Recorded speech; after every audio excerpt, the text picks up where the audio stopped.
Hi guys, welcome to Paracon 2013. Okay, my name's Ian, I'm from Southwest Ghostwatch. The whole thing of the event is to get like-minded people together. We've got Anthony Cherry on the right, he's talking to us. We've got Martin, Lee and I. There are a few people who's going to be turned up in the next half hour. So what we're going to do, we're covering topics from UFOs to near-death experiences. Some people have brought some stuff for them to sell, so if you're interested, there's some stalls in the back. There are also two 15-minute breaks. One might change into half hour. I think you were on about lunch and you were on, did you not?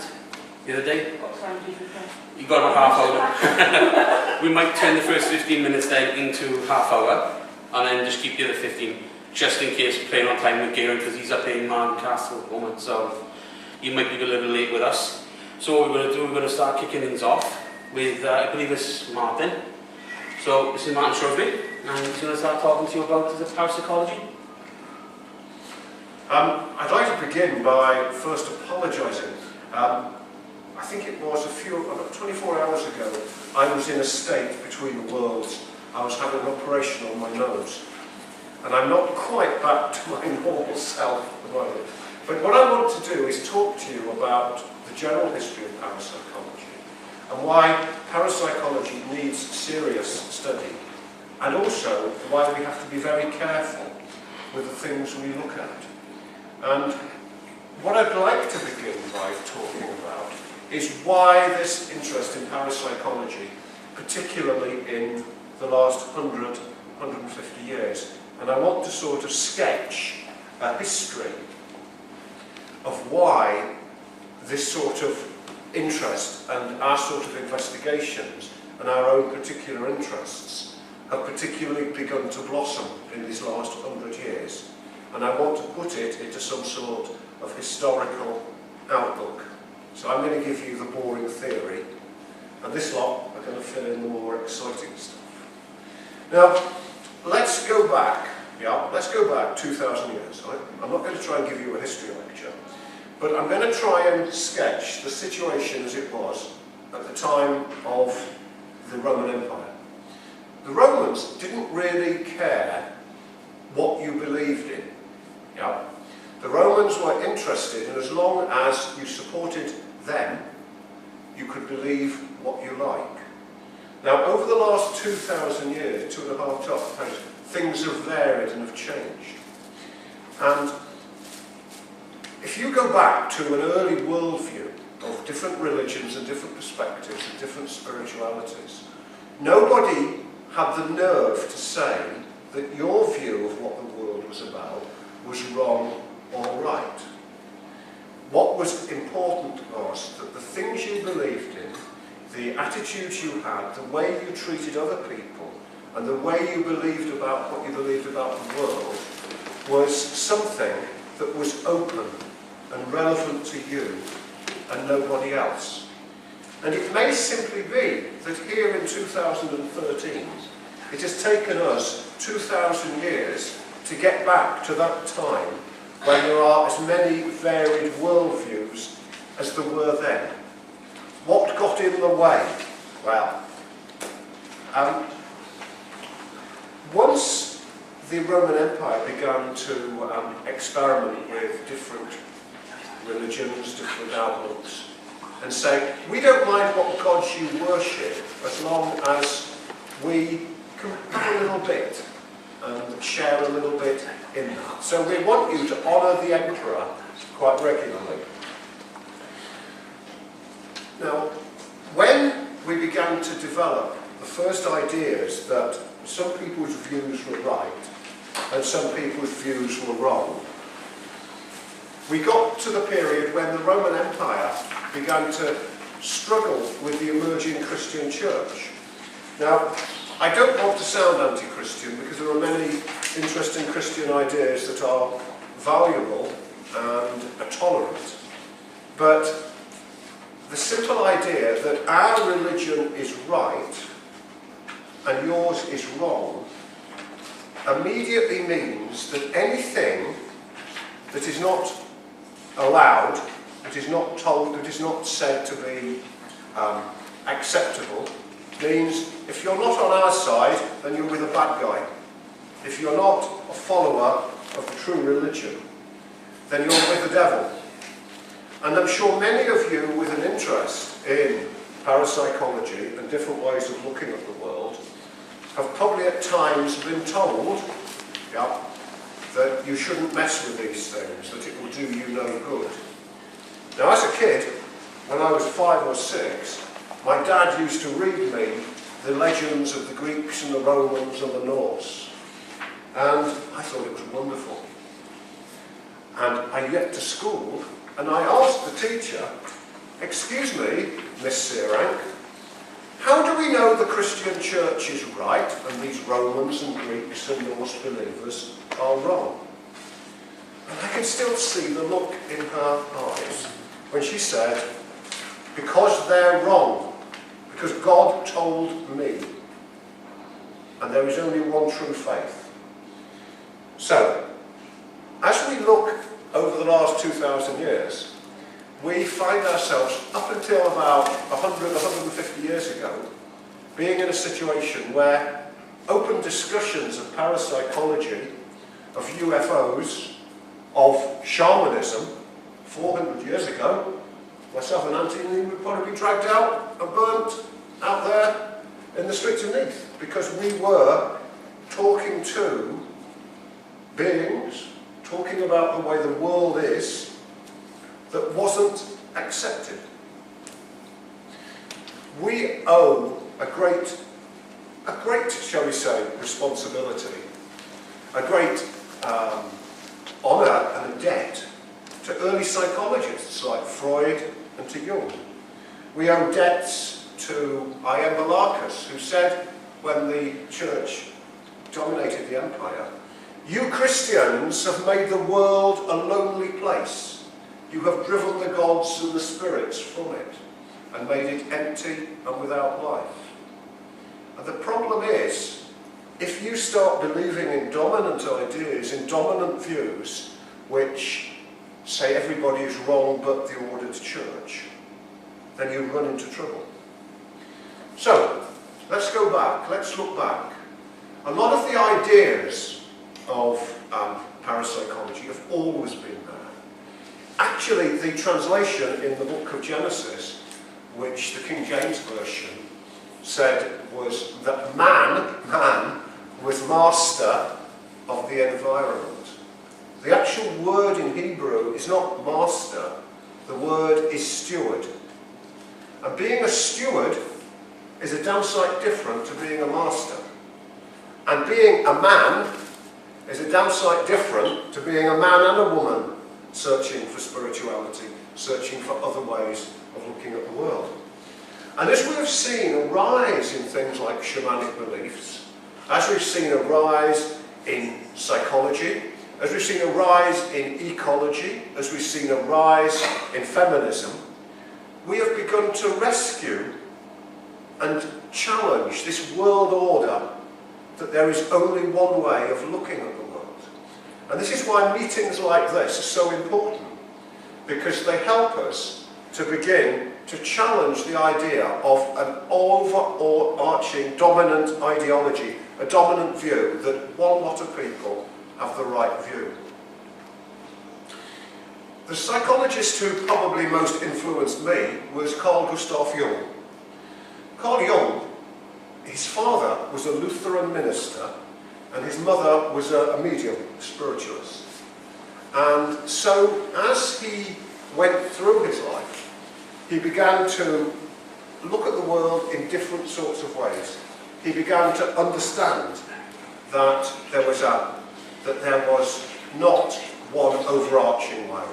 That what made sense and what made people achieve sanity was to respect their worldview and to respect the way they looked at the world.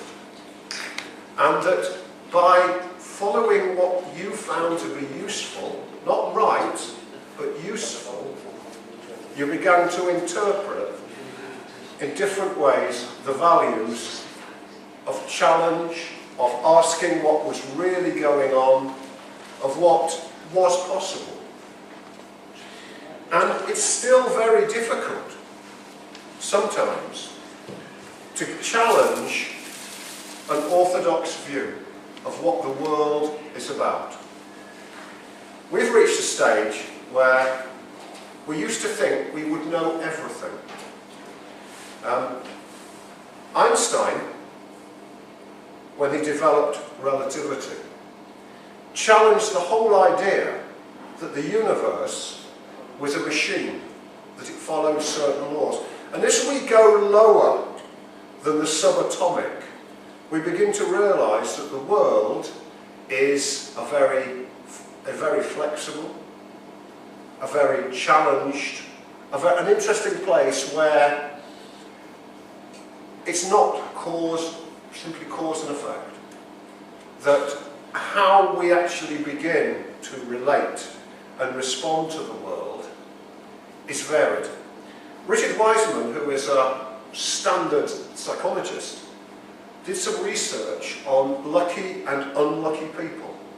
And they did an experiment where they asked people initially to classify themselves as lucky or unlucky. And they did an experiment where they left £20 notes around the place. And the unlucky people didn't spot them. But the people who were lucky, who considered themselves open and available and looking for opportunities, saw them more. So if we go back to an old definition of magic, which is the art of changing consciousness according to will, that if you can change yourself from a negative to a positive way of looking at the world, you begin to see more opportunities. If you go back to the shamanic hunters of North America, of South America, the Inuit, the Eskimos, when they were looking for an animal to find, to hunt, they would use their five senses. They would imagine the sort of bear they wanted to hunt, how big it would be. They would act through its actions. They would sense it. They would imagine how it would taste. And they would dance themselves using that energy to get in contact with what they needed, and they found it. And as a long devotee of animal rights, they always said thank you for what they did, for what they took, and they put it back. So that the North American Indian idea of respecting the environment, of valuing nature, was always there. Was always there to show that humans were not masters, they were stewards. So parapsychology, when we begin to develop this wide worldview, asks us to say, my view is a view that I will use to look at the world. I will use these outlooks, I will respect other people's outlooks, and by challenging particular other views that say, I don't know anything, that I am not clever enough, that whatever, is nonsense. My experience is my experience and helps me make sense of it. The Buddha said, I teach you things not to show you that I am wrong, that I am right, but for you to discover whether these things have meaning, of whether they are useful for you. And, assembled here today, we have a whole host of people who have different approaches that make sense, that help look at those areas that are not normally looked at, that are not seen as acceptable. As I told you years ago, my father used to say to me, used to read these myths of the Greeks, the Romans and the Norse. And I thought, well, why couldn't they be true? But then I reached a point and I thought, those are a truth for somebody. And if we learn different truths, different approaches for looking and using and making explanations, then we are pushing human knowledge forward. So when parapsychology first began to develop, I bet you don't know, for example, that people like Charles Darwin actually attended a seance. That people like Arthur Conan Doyle, who wrote the Sherlock Holmes books, wrote the Professor Challenger series of short stories. And during that time in the 19th century, there was an actual idea that we could scientifically, using the scientific model, expand and understand what would happen. Soviet Russia actually looked at certain elements of parapsychology as well. So, and there are, I'm sure Lee will have more to say on that sort of thing, and possibly the idea of UFOs and all sorts of ideas like that, that we are not alone. That just as we talk about the modern UFO abduction, in the Middle Ages, we used to talk about being abducted by the pharaohs and taken away. So a lot of these legends that have always been there shift and change at different times, in different cultures. They're the same sort of story. Let's look at the idea of the death of a god. In the Christian myth, that's a shock still to say, we talk about Christ dying on a cross for our sins. But in Norse mythology, Odin hangs on Yggdrasil, on the tree, and experiences life and death and resurrection. Buddha sat under a Bodhi tree and dealt with the issues of life and death. And all these ideas, in ancient Egyptian ideas, the dying god was Osiris. In Egypt, the early church changed the pictures of Isis and the baby Horus into pictures of Mary and Jesus. And what's important to me is not which is true or which is false, but the idea of the dying and the resurrecting God, of the feminine, of the idea of the mother and the child, exist right across many religions and many faiths and many approaches. And it's no accident that the early spiritualists were frequently, it's the first time, people like Helena Petrovna Blavatsky of the Theosophical Society took the idea that women were excluded and put them straight back into the heart of spirituality. There is a friend of mine who is a very staunch Christian minister, and he says to me that the definition of the risen, of an apostle, is the person who saw the risen Christ. I don't know how many of you know your Bible, but the first two people to actually see the risen Christ were Mary and Martha. So technically they should have been apostles. When I challenged my friend on that issue, he said that the idea that women should be the apostles were nonsense, because in Greek, apostle was a male word. Yeah? In the ancient Hebrew faith, you can see evidence of reference in the book of Elijah that Yahweh has a wife or a female companion. And what has happened over the last 2,000 years is a denial of the role of the feminine in spirituality. And perhaps that was the secret of why in Catholicism the Virgin Mary was so powerful. And that the idea of looking at the different interpretations. In German, the word for truth, Mr. Nietzsche says, imagine truth to be a woman. He's not being sexist there. He's actually saying that truth is a feminine form of the verb, and that there are many ways of looking at truth. There are many ways of looking at situations. So what I'm trying to do here is say this whole rise of everything in the last 100 years of groups like this are because of early people, of people who have challenged an accepted view, which is usually male, authoritarian, scientific and biased. And that what we're having now is a wide range of truths that are helping us challenge orthodoxy. Even within philosophy, that has been challenged, that there is one overwhelming view. So what I'd like to do is just, I'm sure I might have stirred some questions there.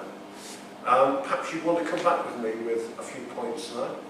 I've tried to get things started. Do we have any particular questions? Have I offended anybody's susceptibilities? Because I normally manage to quite, actually quite innocently. Do we have anything that anybody would like to comment on? Would you? I haven't been controversial enough.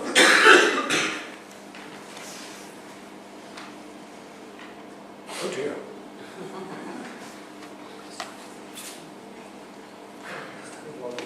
Sorry? Good, I'd rather like that too.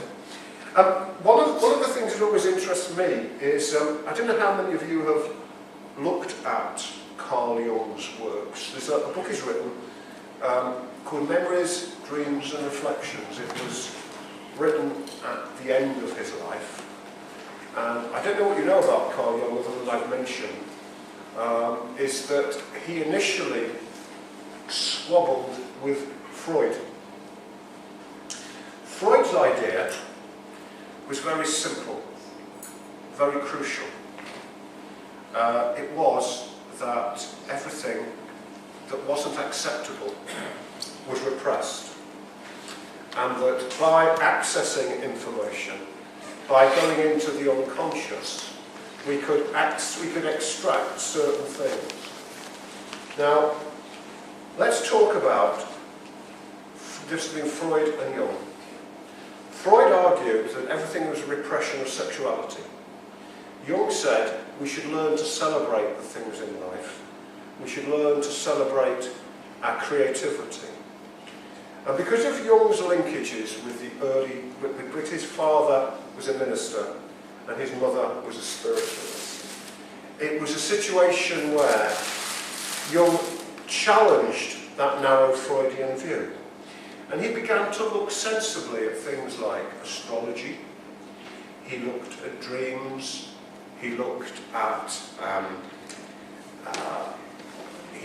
tribal peoples. He began to take on board seriously other things. And Jung's biggest contribution was in the field of synchronicity. Now, synchronicity is often defined as meaningful coincidence in time. It's a bit like that when you meet somebody. You're just thinking about somebody and you go around a corner and you bump into them, yeah? Or you have just the right chance of wanting to find a piece of information. I remember some 30 years ago I was looking for a particular book to complete an essay, and I couldn't find it, and I happened to glance round, look in another shelf where somebody obviously had hidden it, and I accidentally stumbled across it. So synchronicity appears when it's a meaningful coincidence, when you're trying, if you like, synchronicity occurs when there is a need for an understanding, a need for a breakthrough. There's a very famous case about Arthur Koestler, who was a fairly conventional materialist philosopher, and he was a keen smoker of a pipe, and he was due to fly across the North Sea in the late 40s. He arrived to get onto his plane, and he was told, "I'm sorry, Mr. Koestler, you cannot come on the plane because you're smoking your pipe." And Koestler said, if I do not get onto this plane, if I do not, I will die. If I get on the plane, I will die. So they kicked him off. The plane took off, crashed into the North Sea. So Koestler argued there that smoking saved your life. That there's almost an unusual development at that time. That there is always a sixth sense. A friend of mine was due to give a talk in the Twin Towers on September the 11th, 2001. He had a sixth sense not to go. And there's all sorts of research that suggests that when you reach, if there is something that is threatening, if there is something that you have a sixth sense about, listen to your intuition. My late father died nearly 30 years ago, and I remember going to see him 6 months before he died, and he had a dream, My father was a fairly conventional mathematical surveyor, yet there was always a bit of him kept hidden. Just before, 6 months before he died, I went to see him in hospital, and he told me he had a dream. He had a dream that he was walking through the woods. He knew the woods were in Greece, and he met at a hunting lodge there the Greek gods and goddesses, and they said to him, "Keith, you're not wanted yet, go back."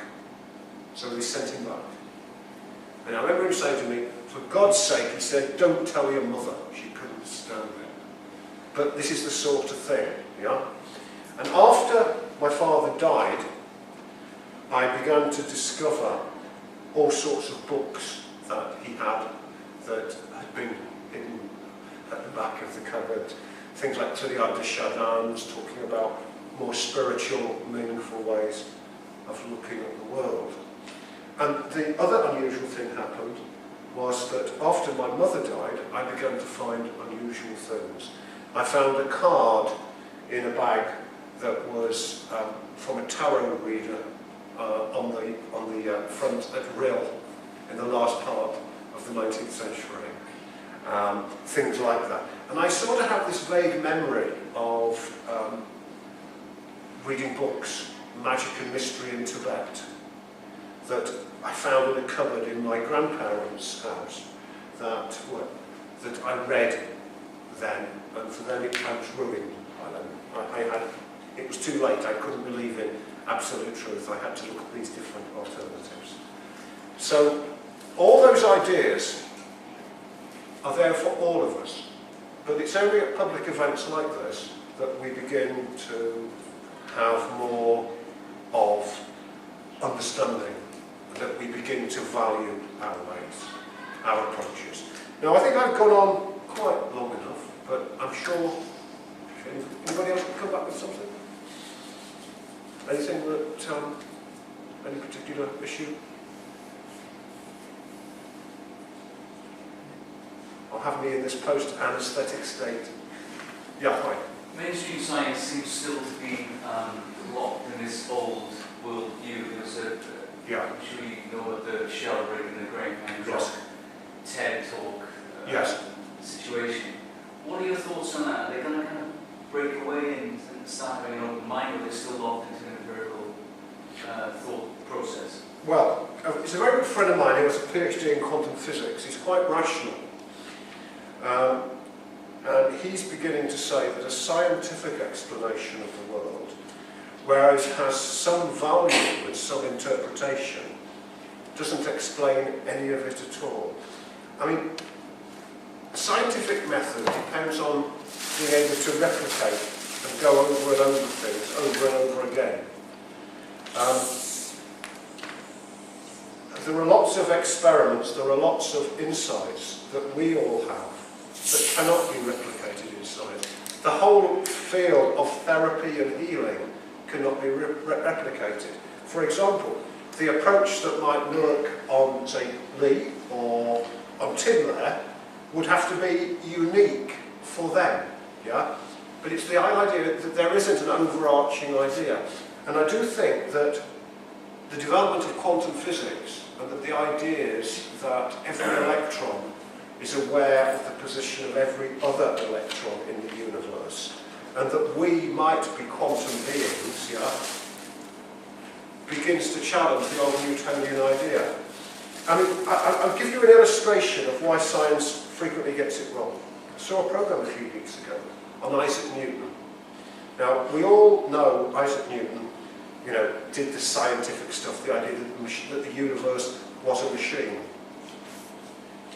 But what we didn't know was that for the last 30 years of his life, he began to speculate on the nature of what things were made of. And in 1936, John Keynes, Maynard Keynes, the economist, bought the remaining Newtonian papers, yeah?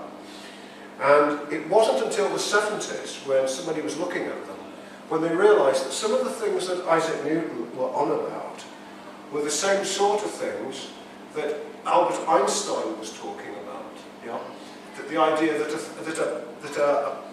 thing could be a particle and a wave, yeah? And that the reason it wasn't taken seriously was that the scientists of the day thought it was nonsense, yeah? But suddenly, when there was that wisdom to understand that it had that relevance, it began to make perfect sense. And it might simply be that this whole rise of parapsychology and the whole rise of the different and the challenge to the scientific method are just simply ideas whose time is beginning to be here. And I do think there are scientists out there. I mean, Einstein didn't use, he said the phrase, God does not play dice. He wouldn't have used the word God. He would have said, the old one does not play dice. There would have been that idea, yeah? And there is a whole idea that is completely hidden from you, that Isaac Newton was described as the last of the magicians, yeah? There was a belief there. But the ideas that are remembered are only the ideas that are remembered because the dominant ruling group who limit those ideas tell you they're acceptable. So yes, I do think, remember, we go through scientific change. When there's enough anomalies, rationality breaks down and a whole new way of looking at the world begins. And I think that that might be beginning to happen now. There have been other times in history when this has happened, you know? So yes, I do think there's a lot of that. The scientific model explains some of the world, but it doesn't explain all of the world. And one of the things that really irritates me, particularly, is when people say, those people who are involved in all this psychological, all these weird ideas about ghosts and whatever, they all do it because they're inadequate. Now, I tell you, some of the most inadequate people I have ever seen are people, as Bertrand Russell said, fanatics and fools are the only ones who are certain. You know?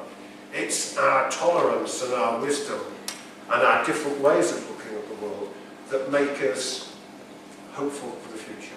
It's always the radical, it's always the person who is the rebellious one, who challenges authority, who says, I rebel.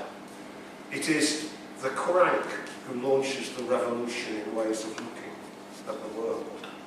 And I'm not going to call you all cranks, but shall we say we're all revolutionaries? Trying to challenge accepted ways of looking at the world? I see some pretty good revolutionaries out there. Anybody else want to comment? Or have I done?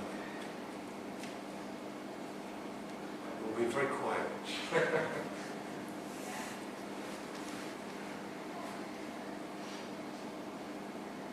I'll say another one then. Go on. You were talking about the suppression of the divine feminine. Yes, yes. Throughout, especially the Christian yes. viewpoint. Yeah. Do you think that the emergence then, or re-emergence of the divine feminine has an impact on the way maybe that there's the whole scientific way is being challenged? Do you think there's some correlation where we're looking towards the feminine within ourselves, and then the whole kind of idea of this very materialistic, kind of male, dogmatic approach to science, for example? Yes, I do. I think you're definitely the case. That's definitely the case. I mean, there is an argument that the actual, I'm going right the way back. In Jewish legend, Adam had a first wife called Lilith, who wanted to be his equal, and was cast out. And because she was named as a demon, it was because she was cast out, just because she was a troublemaker. But the idea that there is both the divine feminine and the divine masculine is very, very important. How on earth can you have a group of priests, men,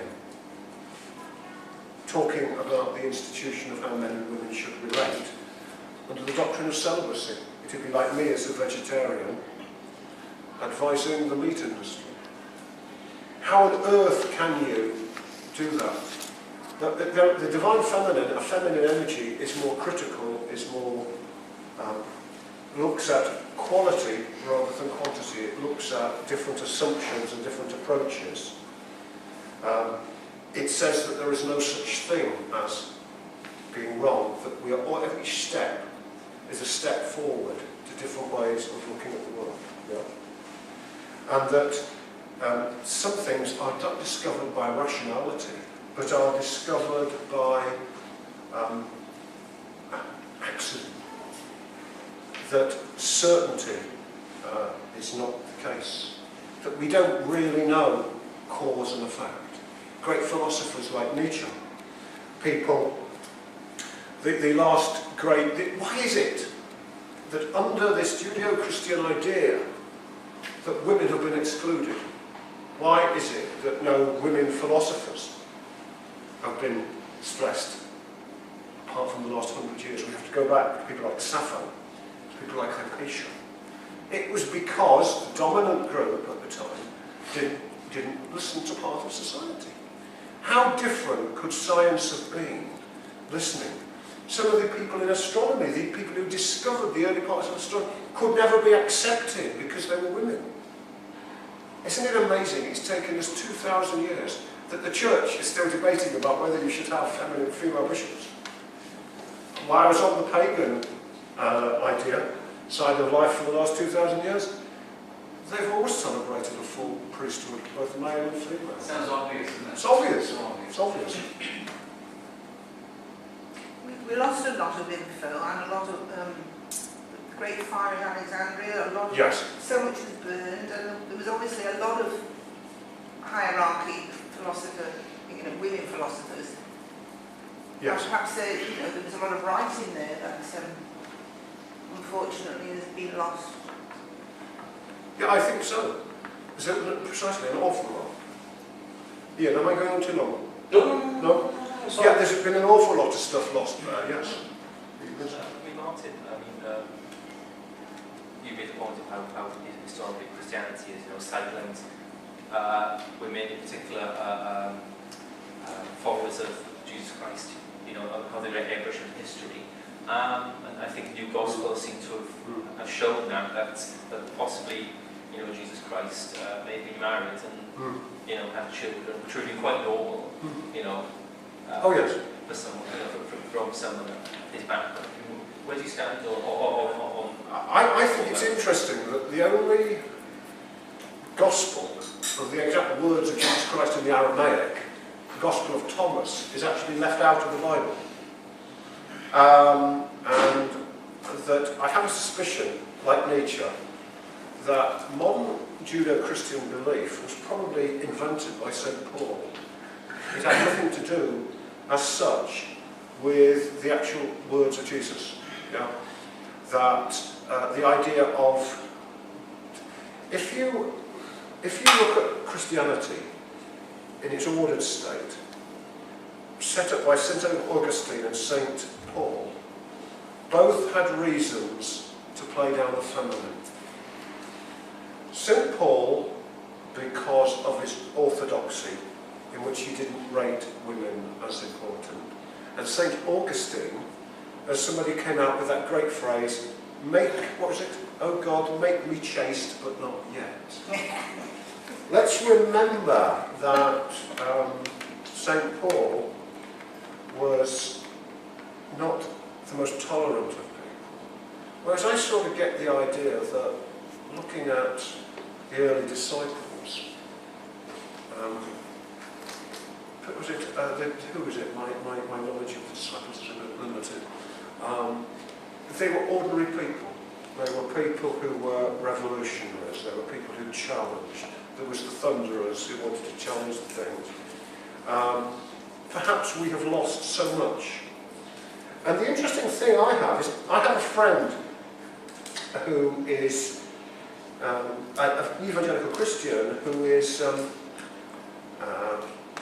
doesn't like the established church, because he argues that the church went wrong when it was taken on board by the Emperor Constantine, and that ever since then it's gone wrong.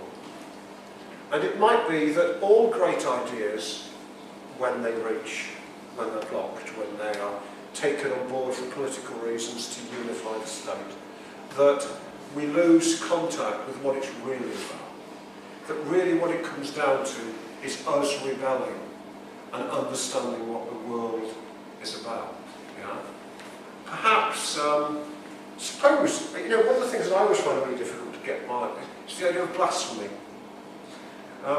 If you're the creator of a universe, whatever Martin says is not going to blaspheme against anybody. Because if you can make a world and create a world, how on earth can anything be a blasphemy? How can women be seen as not equal? It's ridiculous. It is so blatantly ridiculous. But the big ideas that repress the obvious take years to come through. So yes, Wendy, I think, you know, that's it. That somehow it's got lost. It's got Very lost. lost. Very lost, yes. You know, during the Middle Ages, astrology, I mean, Wendy's a devotee of astrology, was widely practiced. The popes had an astrologer. Oh yeah. Yeah. Queen Elizabeth I. Yeah. Her coronation was, you know. And yesterday, when I was recovering from surgery and was in this odd state, Haley had got a DVD of the history of South America, of its religions, and there is a particular religion there which is all based around the idea of transformation into animal-like spirits, a jaguar, and it's all over South America. And we're beginning to think that it came from the Amazon, and that people there all over the world, I don't want to trample into Anthony's territory here, shamanic beliefs are brilliantly sensible, because they say we belong to the world, and we can learn from the world, from the animals of the world, and the qualities. The ancient Egyptians had human bodies with animal heads on, you know, because they recognised the quality of the animals. And that the god Anubis, Anpu, was he who sat upon the mound. It means that when the flooding of the Nile comes, the best way to do is to cope and sit on the highest possible places. That's the way to do it. Yeah. So that the Egyptians, you could see in a shamanic way. There are shamanic cults that stretch all across northern Europe, all the way through the world. Yeah. And I think that perhaps it's taken us 4,000 years to get back to those, more 10,000 years to get back to what was lost. The idea that we are stewards, that the divinity is both male and female, that whatever we do, we should do what we will but harm no one. And that's across all the religions, but sometimes it gets lost. Okay. Okay, yeah. Thank you. Thank you very much, Martin.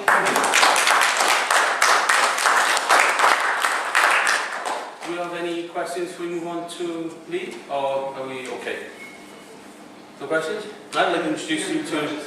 Sorry, go. I totally agree with you, Martin. My only comments would be women wanting to be bishops. Yes. Makes a nice change from bishops wanting to be women. I quite agree with you, precisely. Oh, I agree. Absolutely. I take your point on board. Yes, very much so. No, it's not me. Sorry, I do apologise. It's Anthony, it is. Sorry. I got this up all the times. You sure? Yeah, so it's Anthony Cherry. Cool. Hello guys, before we start, does anybody need to refresh their throats with drinks or anything, or are we all good to go? Good to go? Excellent.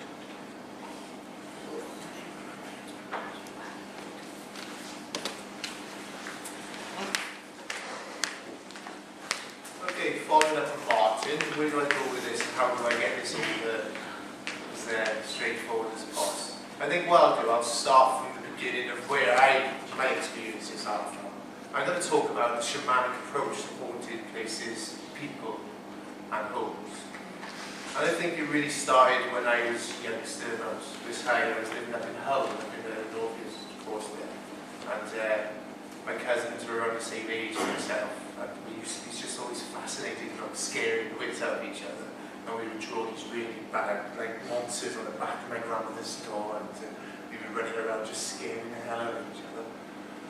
And then I remember just this one story that we always used to get, this my grandmother used to tell us about this guy called Harry Walters, and he was in his house before she moved there, and then he'd actually killed himself in the bathtub with the radio went in, and then somebody carved his initials into the fridge, the toilet. And I remember that every time we sat it down, these initials would come back and all this weird stuff and all the rest of it. There was one particular story you still get my goosies going in this day and age, and that they were having a housewarming party, and one of the guests went off into the kitchen.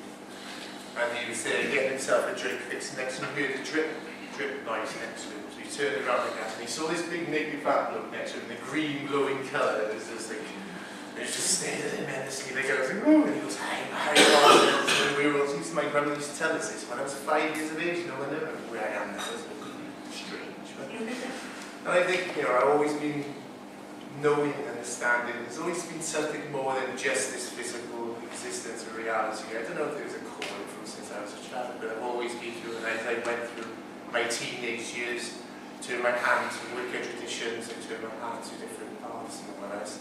And I tried a Wicca path when I was about 17, 18, a bit naive, just opened up some random books you can get from bookshops anyway, and started doing some, then a circle in my bedroom in my mother's house, which is still there now. I don't know if she knows that actually, because there's a carpet.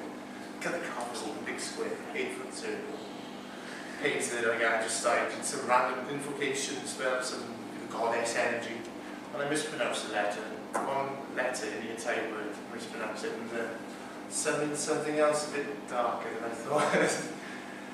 And there's like that scene in Gremlins, you know, when they see the actual cinema screen, and they see them all come in, there's all these lights, and they're all running closer and closer, and that's what it felt like in the entire room around me. So I was going, this ain't no nature energy, this is not like this much. So I spent the next 10 minutes trying to banish the place, and then kind of give up my little Wicca career there and then. So that was the end of my Wicca days. And then I moved in, trying to find myself in the world, I suppose. I tried on the mediumship side of things, I tried a spiritual path, and all that, in my later teens, early 20s really. I started going to local circles, we were doing like, you know, tarot readings and meditation and all this once a week. And it was okay, I got the idea, it's like, I still wanted proof and all that. And then pretty much when I hit 21, 22, all that kind of stuff fell at the back until I just went on a random 20-something. The next 8 years I spent getting really drunk, I suppose, and just having a good time until I fell backwards from my feet when I was about 31 and started getting back into the parapsychology side of things because I knew there was something out there, and I knew something at that stage in my life I wanted to prove to myself and prove to other people that there was such things as ghosties and this kind of thing. So we got involved in parapsychology, we got a little ghost team together in Portugal, we put together, did investigations, we got some positive results and all that. And I still myself, I just wasn't feeling that was me, you know. And so after a couple of years of inner reflection, I suppose, I think there was one particular course that I did. It was down in Swansea with a medium who was pretty well known in his days, Stephen O'Brien. And he did this course down in Swansea, which is a self-awareness course, really. And it was over a course of 1 year. And now this course, I thought when I went in there, well, I know pretty much everything about myself, being a cocky 31-year-old.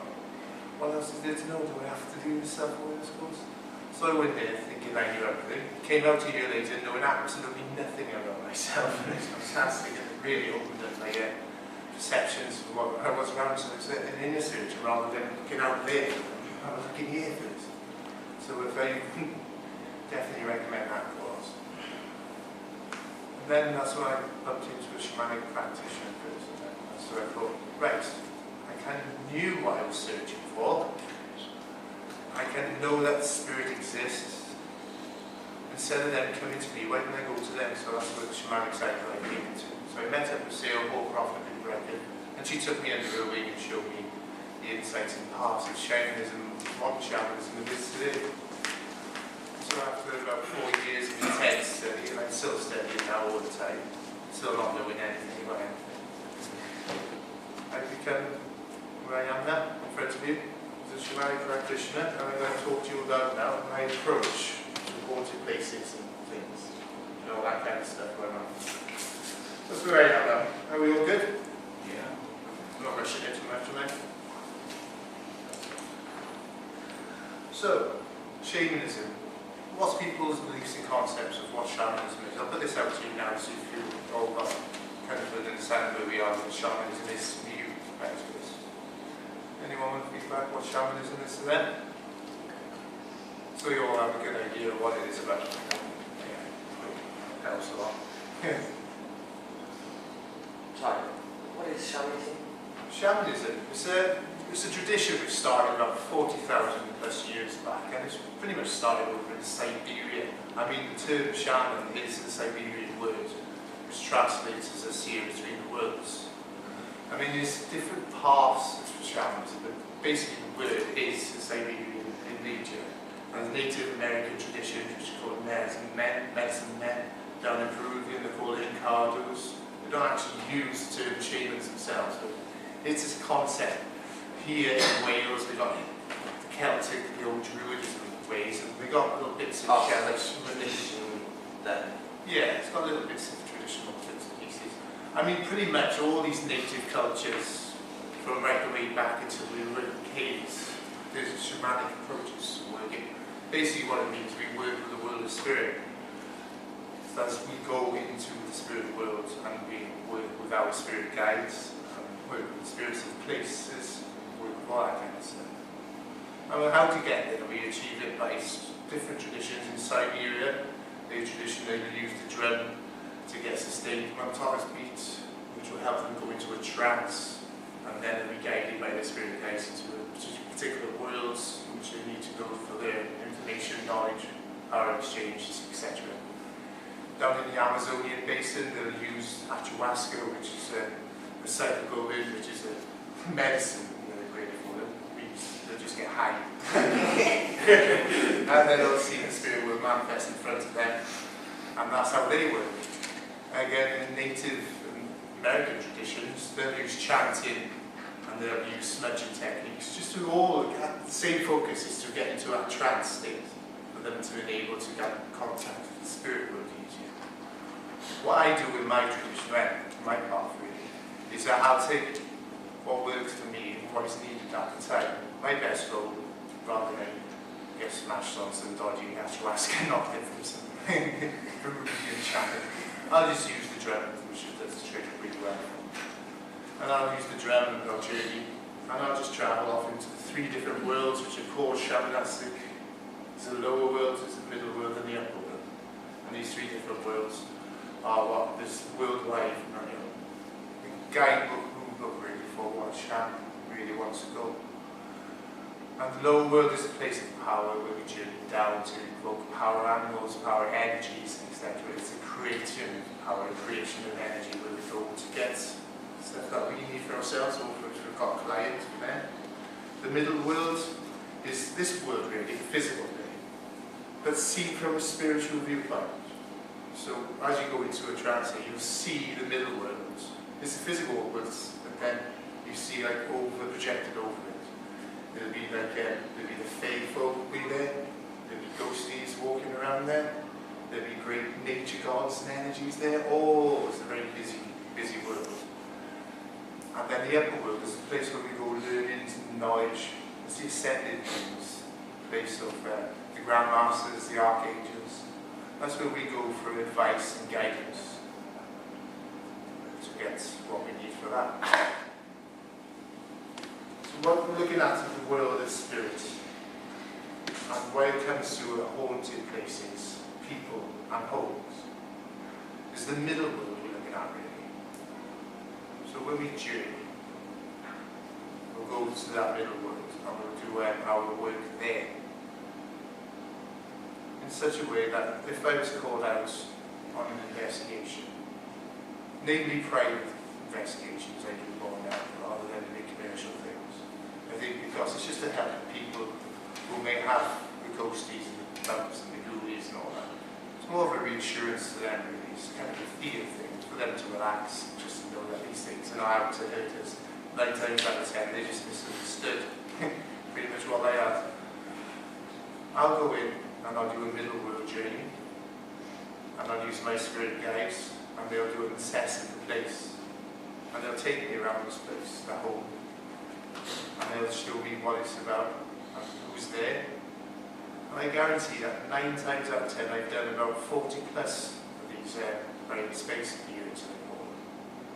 I just found it's just bad energy. It comes back down to a basic bad feng shui. I mean, energy becomes, what energy is, so some will talk about that for a bit. With energy, it's all of this. I mean, what we are is just like massive energy condensed down at a very low, steady pace. And places and things like this home here, up here, now I feel up there, is definitely energy which could definitely be cleansed and got just to, I don't know if you can see it sometimes. Just go, so like that. And what it is usually fed by us as people. When we have thoughts, when we have feelings, we'll send these thoughts and feelings out to the great world, to the great abyss. If they're positive thoughts, they go to positive places. Negative thoughts go to negative places. Most times when it's an old building, you walk in, you go, whoa, creepy, that's haunted. What you've done then, you've already sent that energy of thoughts over to that corner. Say you're haunted, you are in the corner, so this thought's gone in, it's just fueled what's there. It's just a massive dense energy. And it's beginning to have this haunted feel to it, you know? So that's how we create ghosts, pretty much, by thought forms. Any questions so far? So you're saying that we have a role to play in a haunting? Yeah. Pretty much since time of our really, since time began, especially when such places of pilgrimage as well, you know, when especially on the Christian aspect of things, where you just like lots of people have been going over the times and time practice, there's so much energy into the place, it becomes vibrant and actually becomes people feeling that there is a godly presence there. All that godly presence is our own energy really, over the years and years. So we've plowed it into it and we've created like almost godly energy anyway. If you put enough will and belief into something, 9 times out of 10 it manifests into truth and show itself what it is to you. So, like you say, like if you went on this pilgrim, it generally feels like you've got the energy. Is it just your energy that you're picking up on, or are you picking up on everybody's energy that's been there before? We're probably on everyone's energy has been there before. So anybody's been on that this pilgrimage, they leaving their energy behind them at the end of the day. They put an intent and a will into that place. It's like a belief of their own soul, their own bit, which is inside us all. We're all part of God's plan. We share with others as a God light in us. That's where it is, right? So we project that into a place that will manifest into what we want out of this. That's what it is. Everything is just a reflection of what you really feeling anyway. Like Lord's then, that's, I've noticed like that one, because there has actually been healings and stuff in Lord's, isn't there? Yeah. Not for a while, but there actually has been people cured. Again, someone in the night. Well, no, like where people have genuine physical conditions and be healed, they're just from going into that. The first place where healing begins is here in you. So if you've got to go in there and go, right, I'm going to be cured, I'm going to be cured, you put yourself in that frame of mind, saying that I am going to be cured, 9 times out of 10 you come out cured. And that's a belief thing. It's like what I do each and every day. I mean, for the last 10 years, I get ill, should I say, once or twice a year. I'm cold, that's about it. Nothing else. I'm healthy, not on any medication, nothing like that. Due to just smudging and chanting daily. And that just keeps me. And then that's the power of belief, my belief saying, if I do this each and every day, a mantra, I'm not going to get myself in a little state or something. I'm going to be healthy, rather person. Do you think that because you believe you need to smudge and chant, etc., that keeps you fit and well? Yeah. Do you not believe that you can also do this kind of work without doing any kind of self-protection, smudging, chanting, whatever, without buying into the morphic field that says, that morphic field says that if I do spiritual type work, if I do mediumship, if I do shamanic work, that I need to protect myself, I need to cleanse my energy field, because if I don't, this something will happen. Because you bought into the morphic field of that knowledge. Yeah. Well, yeah, what I come from, because when I do shamanic stuff, it's about vibration again. And for me to work in a shamanic way if I do a space clearing of the place. I need to lift my vibration naturally anyway. So the vibration of the place, so it's a kind of this change. And that's why I go to a trance-like state. I invoke energies, powers, and invoke the place to come and work with me. So I'm making like your classic love and light turn, really. So I want to keep my soul body in a pristine condition, really. So like with the saging and the smudging and the rattling, it just keeps that soul body But nice. is that because you personally and the philosophy you follow has taught you that that is what you need to do? Yeah. Are there other elements here where perhaps other people may not need to do that because they're following a different? Completely each to their own, absolutely. Yeah. You know, this is what works for me, you know. Yeah. But that is part of the shamanic tradition, all those things. Yeah. Yeah. I think it's an interesting point to make an observation there. Areas where great horror has been committed, like it's interesting around Auschwitz, the birds have not returned. I think sometimes, you know, you sometimes reach, I find particularly in a therapeutic situation, that if I'm dealing with people who've had really traumatic events that have occurred to them, that I will have to cleanse my consulting rooms after I've seen them, be it by chanting, be it by whatever method. Yeah. Yeah. And that's, you know, sometimes I take, you know, that point you make, Jen, is very wise, but I also think sometimes there are such appalling things that you experience and such energy, of negative approaches, that you do have to drive them away. Yeah. And the term what we call that in my field is called SCADA. Yes, yeah, yeah. There's a few places around here, just locally, which we said already. You just only have to get that vibration and shift going again. I suppose what mediums do is that you put themselves in the centre and put themselves in the here and now and not think about yesterday or what's on conceived tonight and all that. Just be yourself in a nice centre position in the here and now. And just open up your senses. I mean, you just walk down some of the streets of the castle, then the church in the middle of town. That place is radiating energy. You just walk around it and you see monks and all that just pulling you around. Just now, if you just walk up town. But you can actually, possibly, I'm asking this question, send somebody to the light just with your intent, without doing any other practice. Yeah, So absolutely. just for the mental intent, go to the light and you can cleanse that way. Yeah. And that's a term what we call a psychopomp in a shamanic tradition. We use ourselves as a conduit of light seeking for the, say, spirit, soul really spirit release. We'll go into a trance state, we'll go to a particular place where there are lost trapped souls, and we'll use ourselves as a vessel, and just to guide them up. I mean, sometimes, night time, the ones I've bumped into who are lost, and I've done spirit with them, all I've had to do to them is just go, just look up. That's it. That's all that's needed. Because they're so lost in the trauma of how they passed. They're just like walking around fuzzy like this. You don't have to go to Catherine Tent, you just go like that, and they go like that, and you just feel it. Feel this peace come down. And I go, and then up they go. It's lovely. That's a nice end. Any more questions before we go on? Right. Do you think it's possible to be haunted by a building? Yes. Because I am. Are you? Yeah, I am. Are you still in the building now? No, it's gone. It's gone many years ago. But I dream about it. And I dream about... I'm going to describe it to you. It screams at me. An overwhelming sense of loss. Why did you leave? And I get this recurring dream that comes back to me quite frequently. Right. What I would ask you now is, was there a specific or a trauma which happened to you whilst studying what happened out there? The house I'm talking about, Yeah. with my parents' house, it had 42 rooms, it was a hotel. Right. 36 of those rooms were unused.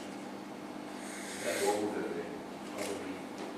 It's, in the situation I knew, it had been built on the site of a former inn. Right. Okay? It's difficult to explain to you. The building never, when we lived there, it never frightened us. 2 years before it was demolished, my father sold the tenancy on. And the family moved into there. It terrified them.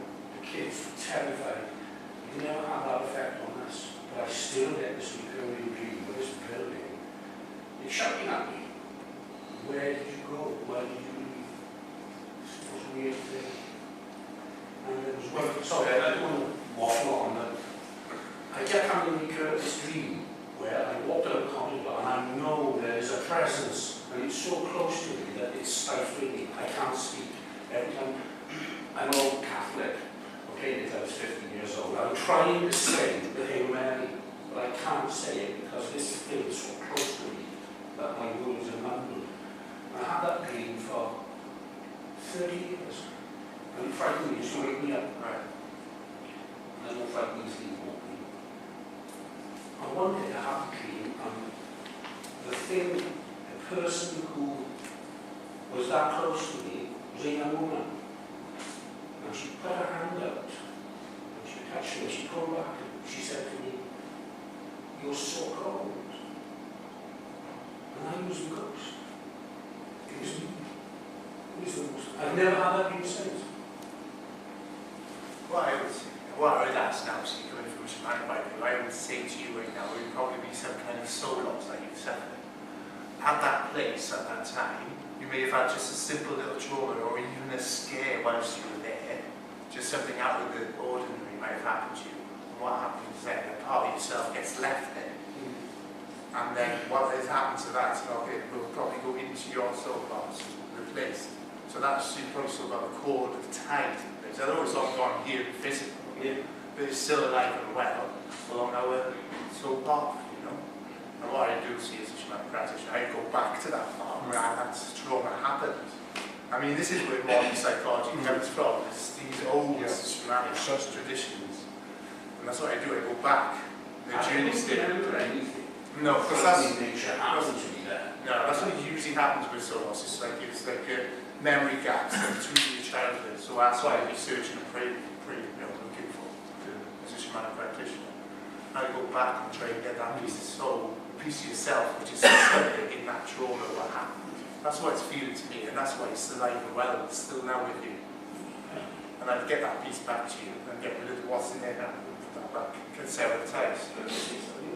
Before terrified me, I like my yesterdays. You know, I got to come to terms with it when I know what the situation is. But for years it did properly. Interesting.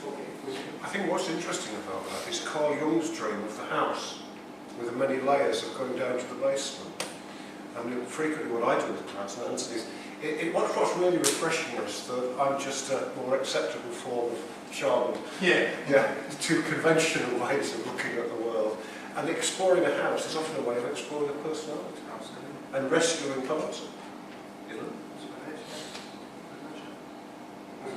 Can I ask I something don't about concur with a lot of what you said, personally, but give you another example, more of this later, but about 15 years ago, I dealt with a case where all sorts of things were going on in this place, and it seemed to be centred on one particular room of the premises. It turned out later that the whole building, many years ago, had been a prison, and I noticed a bricked up doorway. You could see the outline of the doorway in the wall, and it later turned out that this had been the condemned cell. The wall was where they used to lead them out. The gallows was in the sort of courtyard outside, and the door was where they used to lead them out at dawn, or whatever they did at that time. Now, can you imagine the fear and the hatred that must have been charging that room and charging the atmosphere of that room for all those years? No wonder they were having problems. And this is where I concur about Anthony. A lot of things, a lot of problems are caused by trapped energy. It might have been the disturbed spirits of the people, but we don't know. My guess is it was more than likely the negativity, as I said, the fear and the hatred of what had been charging the atmosphere of that place many years ago. It simply never been released. We sorted it out at present, but more of that later. Thank you. Can I ask something about the shamanic journey? Years ago, I just went to a weekend workshop because I was very interested in shamanism, and we were taken on a journey by using drumming. And afterwards, we all had to write down our journeys and then discuss them. And there was another lady in the room with myself, and we had identical journeys. Right. I mean, I'd been on an elephant and all kinds of weird stuff had gone on, but she had exactly the same thing. What actually happens there? I feel feel that, to me, that sounds like exactly, I think you probably went down the same route together, I suppose. You go down into the earth the same way, I suppose, like individualisation in your journey. If you went down, where did you go? Lower world? Where did the world go? What was it you were seeking? Was it power? Guides? Energies? We were looking for power guides. We ended up with, I had an elephant and a butterfly, Right. so did she, but everything I'd written and described, I mean, none of us were communicating with one another, Sure. but obviously we were linked in somehow, but we actually, had the same colour butterfly, the same type of elephant, we saw the same things, and I never really understood how that happened. With power, retrieval, and shamanic writing, it's usually, we don't have just one power animal for our lives, we have loads of different ones come and go when we need the energy, what we seek at that time. So, to me, what that feels like yourself and this ability, we were just given these same animals, because exactly what you both needed at that time. So what animals were they? Elephants and a butterfly, Elephants. blue frittery butterfly and an Indian elephant. So the elephant come over signifies steadfastness, knowledge, learning, remembering, and the butterfly delicacy, which promote delicacy into your life and just being more like the vibration. So it's probably the same aspect for yourself and for that lady just at that same time. So it's what is needed at that time for you, and that's what I feel. Well, that kind of clears it up a bit for you. Without chatting it on. So now get back on to how we do it. We're Yeah. One of the things that interests me, there's an old Wiccan belief that Sir Francis Drake was a member of a Wiccan coven, and that when it came to defend against the Spanish Armada, the reference to Drake's drum is in fact a shamanic drum to raise the ideas, to raise the storm. And there's an interesting book that you might like called Lammerstein, which talks about, if you like, the occult battle between the Nazi occult side and this sort of the more allied side. And there's elements of it also written about in some of Dennis Wheatley's books. And I wonder if you had anything to comment on the idea of a drum as a means of raising the weather. Yeah, weather shamanism, yeah, that's big. It's a Native American trait, isn't it? Weather shamanism, where they invoke storms if they're having a period of drought. So they'll do again what they do, they'll just invoke a particular direction, normally where the rain comes from, like a western energy, you know? So they'll focus and get a chance going and start raising the vibration. And it's almost as if they're projecting thunder themselves, just bringing in, it's a calling in the sun. So again, with anything which is vibration, like a drum or something, you just lifting your own vibration out. And you just put out your intent. It's, you know, classic, what else would we do out? Is chaos magic in this day and age, where they just bring up enough energy into it and just like put it out there, and you put out what you want. So I think that's always going to be your method. So what I do with a place which is haunted, I'll go in there, I'll do a journey and find out what's happening. Most of the cases I've been in is just generally stagnant energy. So what usually sorts the place out, I'll come back from my journey and I'll go around to use a rattle or a drum, anything that will smash up the air as there's a stagnant air, rattle in, singing into all the corners, just to break the vibration of this stagnant energy up. So if you use the sonic approach of the rattle, it just kind of just makes it go like this. So the whole place is all jingled in the land. So you get all that energy over. So once that energy's up and it's all jangled after you've gone around, and you just want to calm it down. So you just go through the sequences, herb, smudge or whatever. And it's just basically just, you pacify the place, you cleanse in it, you uplift in the vibration. And that usually does the trick in most haunted places. There's been a couple where I've had some spirits who were not so willing to believe.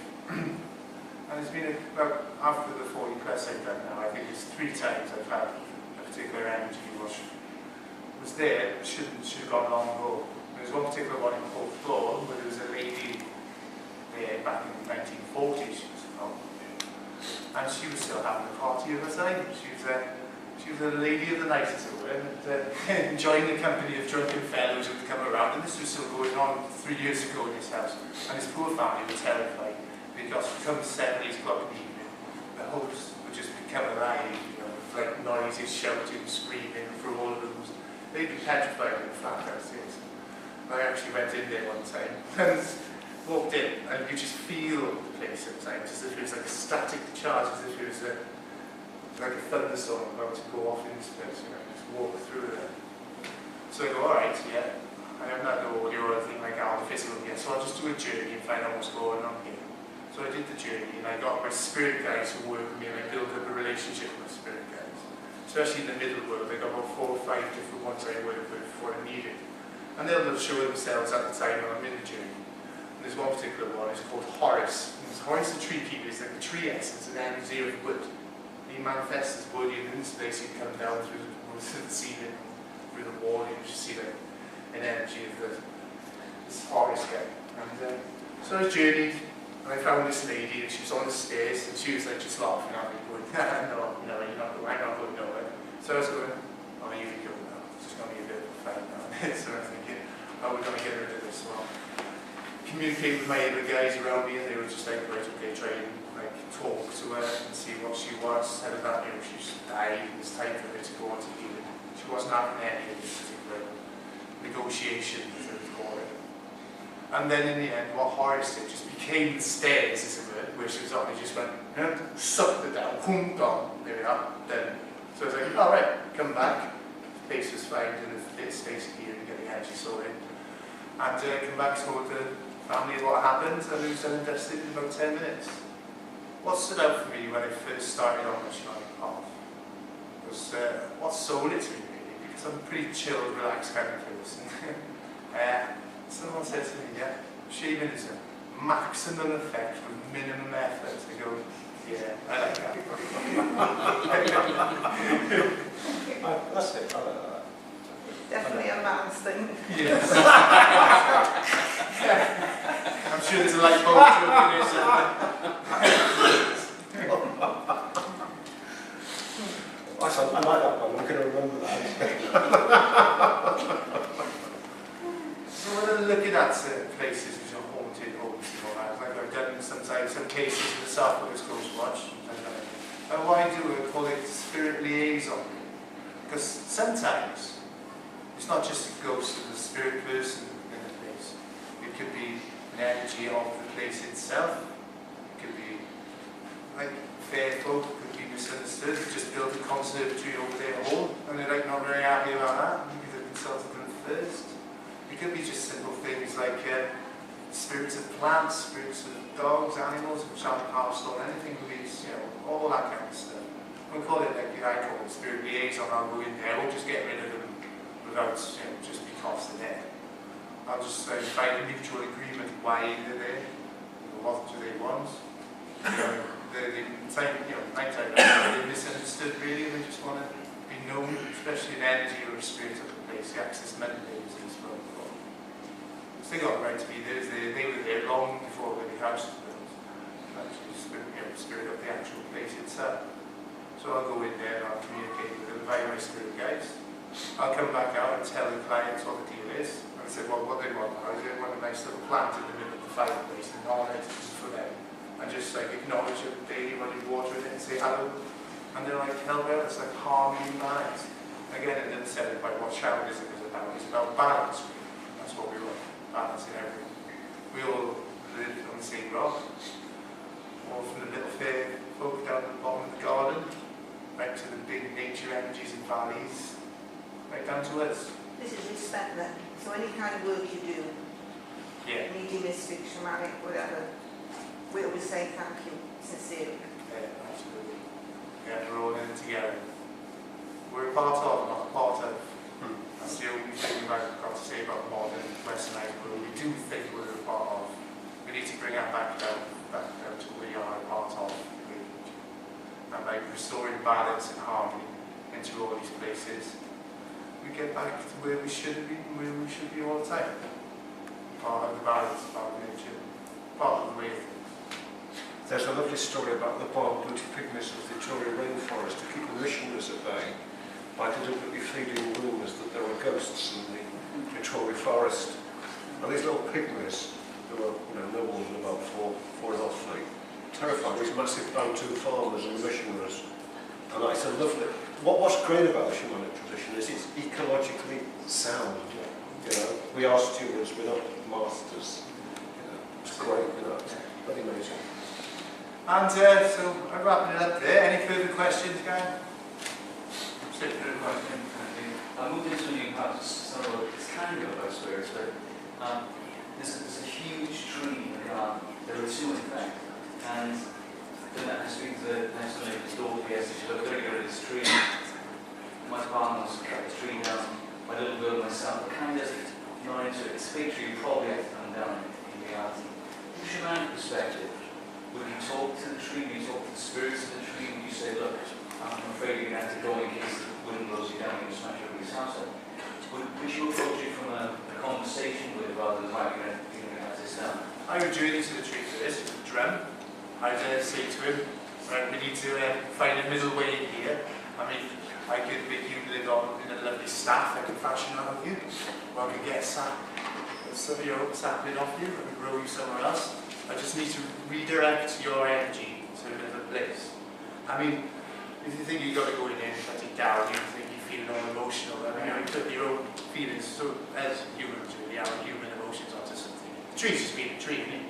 You know, so you approach him, you go, "Fine, I'll just pop up over there." 9 times out of 10, and then use this particular limb as a nice staff and honour my energy. You know, there's lots of ways here. I was definitely journeying to that tree. I mean, I'll put you come down and do that when we decide. Okay. Thanks. Yeah. Cool. Thank you. Anything else? Cool. Thanks a Any lot. questions for Anthony then? No more questions then? You okay? Yeah, okay, well, thank you very much, Anthony. Like I said, later on we have half hour. Just going to introduce you to Lee Richards. If you don't know him, he's author of UFO Whales. So we're just going to move up now to aliens. So, Lee Richards. I think it's not an alien, I can say that. Thank you. Well, first of all, I'd like to thank Ian for organising today's event. And I know he's put a lot of time, effort, and money into this. And I think, I'd just like to say, for everyone here, thanks, Ian, for this event. So, thank you for the band as well. No worries. Can I keep it? Yeah. I'll sign later on. There's a little green man on there as well. But before we start, I'm going to ask Laura Martin as well and give a sort of apology because as I was on the way here, I had a phone call from my sister, and usually with my sister, unless it's like Christmas or birthday, she rings, it's never good news. And so, of course, I got the news of close relative had passed away, and it was a bit of a shock. And so, obviously, my well-crafted speech, is gone out the window a bit. But basically, I'm going to talk about the subject of UFOs and the subject of UFOs in Wales and the history of UFOs in Wales. Obviously, it's a vast topic, really, and obviously, people must bear in mind that the term UFO just means unidentified flying objects. I mean, it can mean different things to different people. It could just be something that's unexplained, but I think there's a strong case to argue that some of these UFOs that have been seen throughout human history, thousands of years, may be controlled by non-human intelligence. That's my view. I think most are not, but I think the evidence is so overwhelming that some UFOs are controlled by non-human intelligences, probably from other parts of the universe, and that some of those UFOs have been in Wales as well as other parts of the British Isles and other parts of the world. I mean, obviously, you can see, you can find the Neanderthal cave paintings that depict disc-like objects. The ancient Aborigines spoke of being in contact with dawn beings. Ancient Sumerian culture, which is one of the oldest human cultures, spoke of having contact with extraterrestrial beings. The Incas did. So human history is rich in tradition of contact with extraterrestrial beings, and also rich in tradition of UFO sightings. Long before Kenneth Arnold had that encounter in Washington State, which everyone knows about. A lot of people are under the impression that ufology only began with Kenneth Arnold's sighting and also Roswell. UFOs have always been with us, and I suspect always will be until we actually discover what they are. And again, there's evidence that perhaps some world governments do know what they are, but don't want to release that information because of the enormous effect it would have on human psychology. And that's something perhaps we can explore later.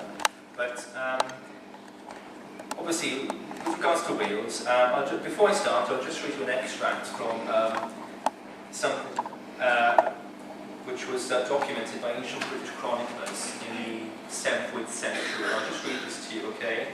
And this is how it goes. It says, a star of wonderful magnitude and brightness suddenly appeared in the skies over Wales, giving out a bright ray of light, and towards the ray a fiery globe and the likeness of a dragon was stretched out. Out of the mouth of the dragon proceeded 2 rays. Now, you can take that in a number of ways. But one way you can certainly interpret it as is possibly a UFO sighting in Wales. Probably, as I say, probably about the 7th, 8th century, and that's just one example of, it's probably the first recorded example of a UFO sighting in Wales. A lot of people probably won't know that in 1856 there was a possible UFO abduction in the Villa Meath that took place. It isn't widely known. There was a local farmer called Ronald Rees who encountered this, what he describes as being a strange ball of light, and it made a strange whooshing sound, and he went towards it, and he doesn't remember very much then. What he does remember is being examined by these small creatures, physically examined. When he regained consciousness, he found he'd been missing for a week, and local people didn't know where he'd gone. This is unexplainable. But they noticed that his hair was falling out, and he had quite severe skin burns, which is interesting because some people in close proximity to UFOs had similar symptoms, and that's an interesting. It's probably the first recorded example of a possibly UFO abduction in Wales, and that was in the Villa Meath in 1856. I'll just list a few other examples. What I'm going to do is list a few other examples of UFO activity in Wales, and then I'm going to look at a couple of particular important examples, Welsh Triangle and the Berry Mountain incident, which I'm sure you all know about. But in the 1890s and the beginning of the 20th century, Wales and the world actually saw a massive airship flap.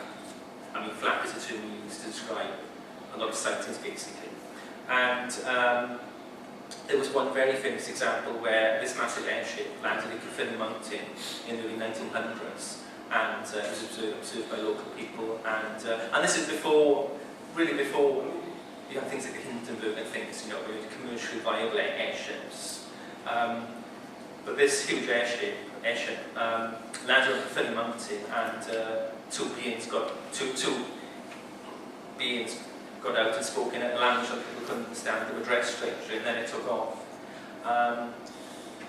In 1905, there was a massive religious revival in Wales, and what triggered it off were events in a place called Eglwyn in North Wales in 1905, because these strange lights were seen zigzagging all over the area and all over Cardigan Bay, and a local villager called Mary Jones took it. She was a very, very strong Christian, and she took it as a sign from God that God was trying to communicate with people locally, and that sort of kicked off the Welsh revival movement at the start of the 20th century. Now again, it's been speculated that those lights, which had actually been seen in the bay for a number of years over the previous 2 centuries, were actually, again, another example of UFO activity in Wales.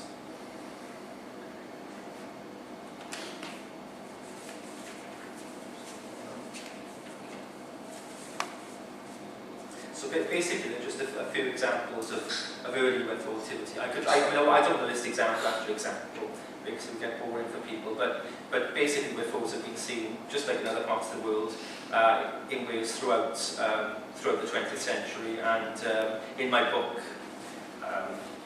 which I had published last year, you can basically think of almost any town or village in Wales and look it up and have UFO sighting recorded there.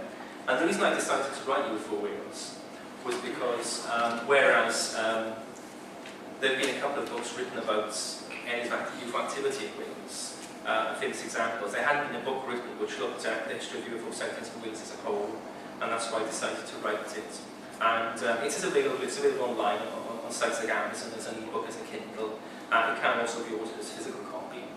It's currently been updated, and you know, I would urge anyone, if you want to know more, to try and get the updated edition, because it's got some new information and new research that I've been able to do since I wrote the original book. But in terms of Welsh UFO activity, if we really want to look at it in any detail, I suppose the period that's of most interest probably to people like myself and perhaps others is the events that took place in the 1970s. And in particular, the events that took place in an area known as the Welsh Triangle, Pembrokeshire and West Wales, and also a possible UFO crash or landing in North Wales and Berwyn Mountains. Now, the Welsh Triangle, the events really, and let me just say, in the area of Pembrokeshire and West Wales, UFOs had been seen there before the 1970s, and strange things had happened there. For instance, in 1970, RAF planes were on reconnaissance in the area, and as part of this, they were practicing bailing out of their fighter planes, and there were 4 of them, and this is in St. Bay, Pembrokeshire, and 4 of them bailed out, but only 2 landed, and 2 of the pilots, they were never recovered, and this is documented. Everything I say is documented and authentic. But in 1977, what happened was, some children were playing in a school, Broadhaven Primary School in Pembroke, and in February 1977, and I spoke to some of the witnesses, and none of them changed their stories over the last 40 years. And basically, they observed a cigar-shaped craft in a field opposite the school, and they went to have a look at it, and you know, they were quite excited, and they went and told their teacher, the head teacher, and what the teacher did was he separated them all and got them all to do a drawing of this craft that they'd seen, and got the pictures together, and all the pictures they drew, and the pictures are in my book, were basically the same, so they'd all basically seen the same object. And over the next couple of weeks, other members of staff, teachers, cleaners at the school, also on occasions would see these usually yellowish cigar-shaped objects in the fields opposite the school.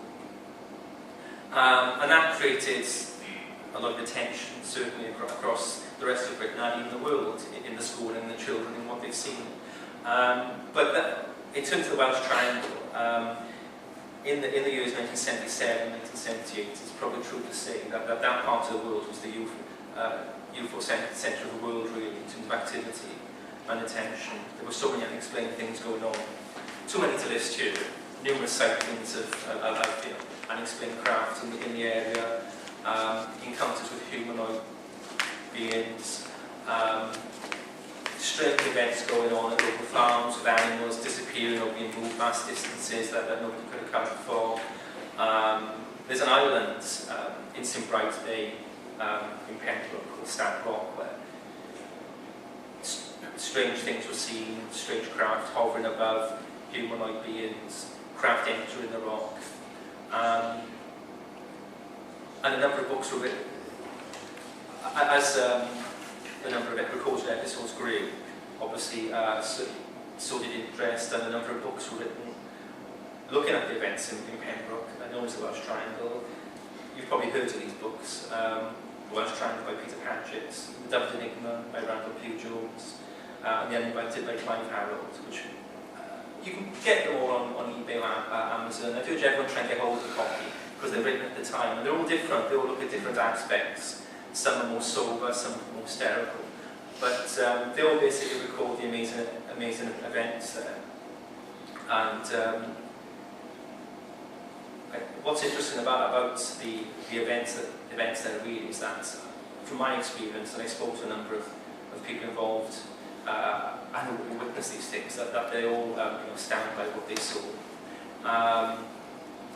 Now, people have tried to explain what took place in Pembroke, Pembrokeshire and West Wales in the late 1970s, and there have been a number of attempted explanations. I mean, obviously one is, yes, there was RF building there, and also there was a secret American military base there, which might, people said could explain some of the sightings of unusual craft in the air.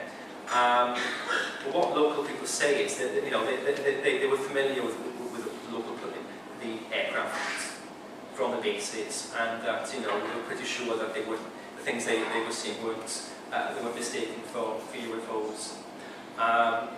Also, the American military base was only monitoring Soviet submarine activity in the area. It wasn't engaged in any other kind of activity.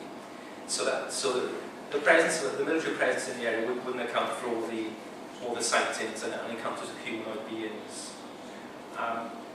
A few years ago, there was a gentleman who came forward to much fanfare from the media who said he was a local practical joker and he'd worn an asbestos suit and wandered around the villages in West Wales, at least on 1 or 2 occasions. But again, witnesses have said that that wasn't the suits that they saw these humanoid beings wearing. And again, just one practical joker wouldn't account for all the phenomena and the number of sightings that took place in the area in the late 1970s. I'll say a bit more about that later on because there have been developments in terms of the Welsh Triangle in the last few years. The other probably major event that's taken place in Wales in terms of UFO activity took place in the Berwyn Mountains. This is before 1977, this is 1974, in January 1974. And this is in North Wales, near Bala, in Gwynedd, in North Wales. And basically, in January 1974, there was, in the village of Llandrillo, there was an enormous explosion. It sounded like an explosion took place in the area, and the whole village was wondering what could cause this. And this was before the days of mobile phones or the internet or whatever. So people just came out into the streets because they heard this massive bang. Initially, people and the police thought there'd been a plane crash sometimes. Because strange lights had been seen in the air and on some nearby mountains, in particular the Berwyn Mountain. And so the police went to search the mountain area, and a rescue team from RAF Valley and Amblesey also visited the area. And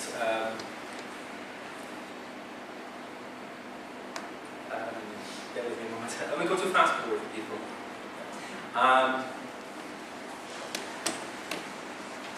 So what happened there is that there was a local nurse who lived in the village, and she spoke to the police, and they said to her that they thought a plane or something crashed in the mountain. So she, because she thought she might be able to help, she got in a car and went to have a look. And she was driving towards one of the mountains called the Berwyn Mountain, and what she noticed was there was a large orange object, probably about 50 feet in diameter, resting on the hillside, a glowing orange object. And she got within a couple of thousand meters of it, and she noticed that around the object there were figures with torches, or something seemed to be going on. So she stayed there for a few minutes, and then she got a bit worried because she could see things happening, and she went back home, and that's basically what seems to have happened. What also seems to have happened is over the subsequent days, the military conducted a vast search of the area for some reason, even though the object had long since gone. And the area was sealed off to the public, farmers couldn't get to their sheep and so on. And that's basically what seems to have happened there. And there have been other rumours over the years of other things going on and battles between UFOs and the military, which I think are baseless actually. But certainly something strange seems to have happened in the area.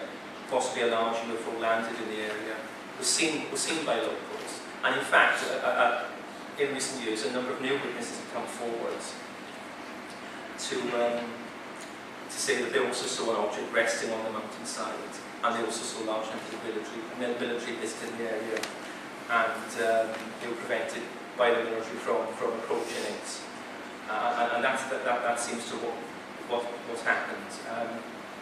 Unfortunately, as with a lot of these types of things, you find witnesses are reluctant to talk over the news because what they say has been misrepresented by authors and by the media and so on.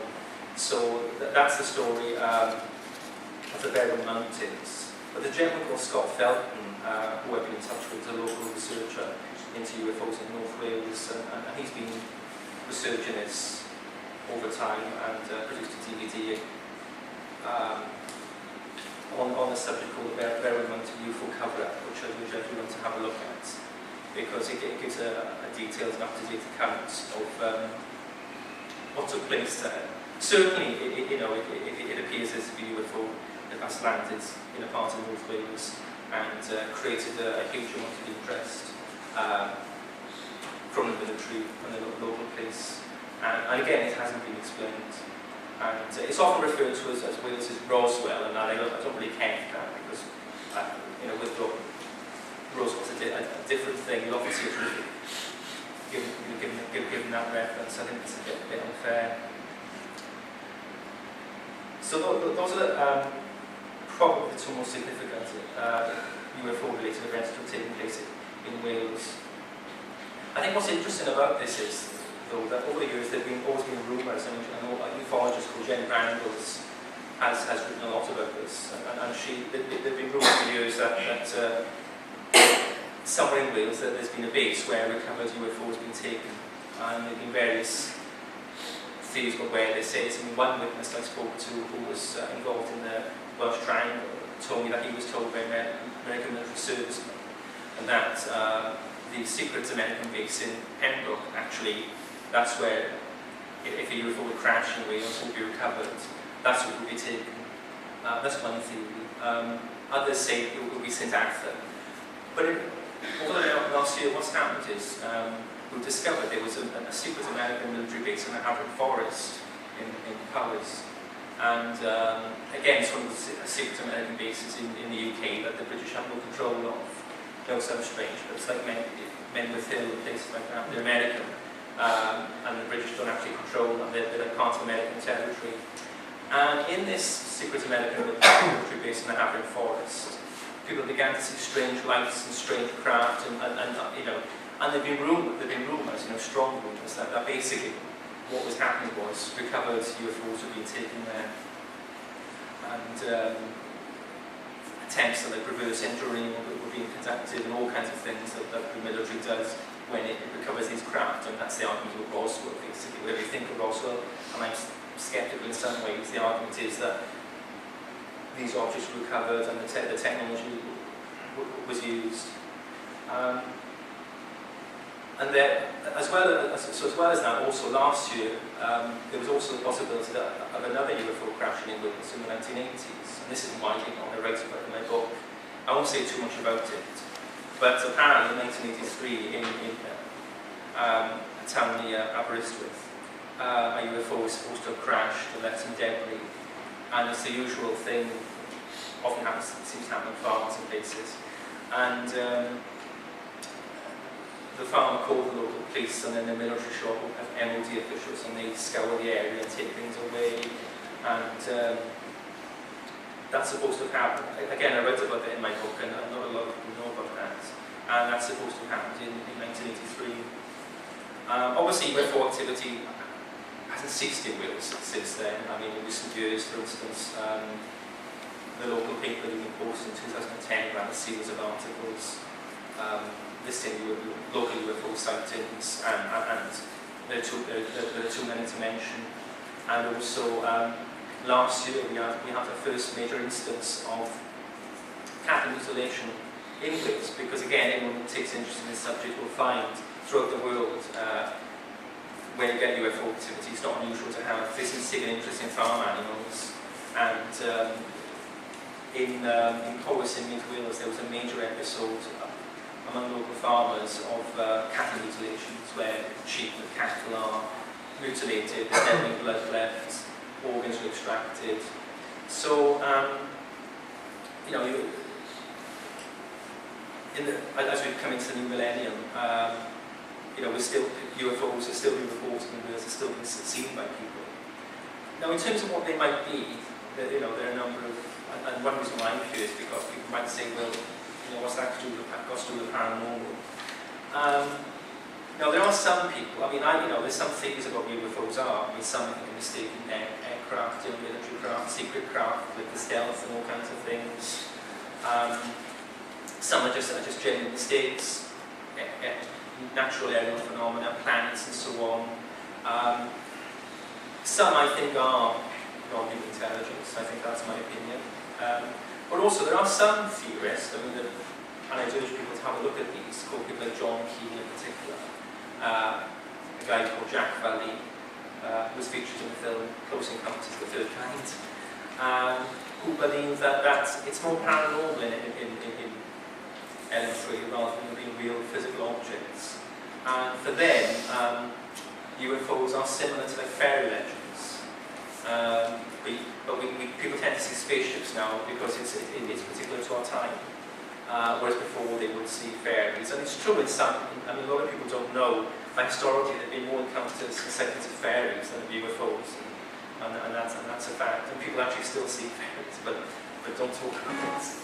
Because they'd be laughed at, unfortunately. But those people argue that, and in fact, it's interesting that when all the UFO activity was taking place in West Wales in the 1970s, the British military carried out a top secret study into what was going on there. And this hasn't been released. And they concluded that what was taking place there was paranormal in origin, and that's very interesting. So, you know, there is a paranormal element to this. I mean, I think some of these craft are real physical objects, but I also think there might be some elements of paranormal involved here, of not being perhaps real physical objects, perhaps being similar to ghosting, in some ways were created by energy, you know, it's a whole, that's a massive area, you know, that people can look into in their own time, and that's, you know, that's why, one of the reasons why I'm here really. I don't want to say any more now because I've probably talked too long. If there are any questions people want to ask me, they can. Or if, you know, so yeah. No, actually, we talked about levels and that. Yeah. There's a way of different types of craft, shape-wise. Yeah. Have you got any information about the different species that are involved, or what type of craft or particular type of civilization using? Well, what's interesting is historically, I mean, up until about the last 30 years, there were a huge variety of different. I mean, if they'd encounter different beings, they would range from being 10 feet tall to 2 feet tall, being covered in hair, having no hair. Well, in the last 30 years, or 40 years, it tends to be people are covered in so-called greys, large heads, big eyes. I don't know why that is. There certainly seems to be a cultural, it seems to be that, whether that's a cultural factor, I think cultural people are influenced, by the time they live in what they see. Yeah, but in terms of the craft as well, there are too many different types of craft to list, that have been seen. What was that? Literally 100 feet off the floor, and I was so surprised, I suppose. I had a new phone, right? And I was desperate to get the camera working on this phone while looking at this software. And by the time I managed to get the camera up and running, it was sort of like just gliding across the sky, and I managed to get a photograph of it. It was about half a mile away. Yeah, I've seen that picture, Tim. Yeah, when I'd seen it initially, getting off the road, I was driving the car at the time. It was 9 o'clock at night. And I was looking at it, it was triangular, and it had 4 boosters on the bottom of it. But it worked like a combustion engine type stuff. It was like energy, and it was like hovering in one place. And then it sort of like without any sound or any effort at all, just like that going across the sky. So I managed to get a photograph of it about a mile away by the time I found the camera on the phone. And then I chased it in the car across Garnmore, right? All at the forest park, and I went into Crown, and I didn't see it again. And when I zoomed the photograph up on the computer as much as I could, all I had was a triangular shape of light it wasn't like a solid object, it was right. And it wasn't long after that that I started getting, we started getting contact with a being of light, and sent to R2s. So when we looked into R2 beings, we found out that they were actual beings of light. They didn't have a physical body, and they actually use UFOs and machines as in all solars. They're not solid objects, but they're actually part and one of the same. So when they get into the UFO, they actually become part of it. It's like all my energy field. So, I don't know. Based on what you say, the guy referred to Jack Belly and he was local particles in the gold, and he sort of trying to explain UFOs and what really sort of said some sort of same things that you all know, which is interesting, and I suspect you've probably never heard of that gentleman. Have you heard, had you read much about UFOs or anything before you had that experience? He appeared to me on when we worked together. I see transfiguration in his face, and he appeared to me on his face and told me the information of who he was. But when he speaks, there is a movement of what looks like lips, very, very thick. A little hole in the middle appears. I get the transmission here. But through the hole there's a really bright light comes out. And he's got a very thick band of what looks like eyebrows, as we think of as eyebrows, across the top of his head. But we have another really interesting thing quickly to tell you. We have a client who claims to have been abducted 3 times as a child and teenager. She lives outside London in a village, and each time she was abducted, she was gone for about a week, and her parents used to beat her up because they thought she'd run away and they wouldn't believe her. But she said they were like bird-like creatures that had abducted her, quite big owls, but they had quite big beaks, not like normal owls. She could describe intimately what the inside of the spacecraft looked like, and they'd have a line on a platform and they'd be doing work on her. And then they told her when she was about 17 she wouldn't see them again until she was much, much older, when they would need to come back because she would be sick. And she now has this strange medical condition where her whole body is swollen up. It's nothing to do with her pituitary glands or any adrenal glands, no medical condition as to why her body is swollen, and she believes they put some implants in her, some kind of, we worked with her several times, but didn't get any kind of normal response we normally get when we're working with people. Has she not to be regressed? Pardon? Has she had to go through the process to be regressed? I don't know.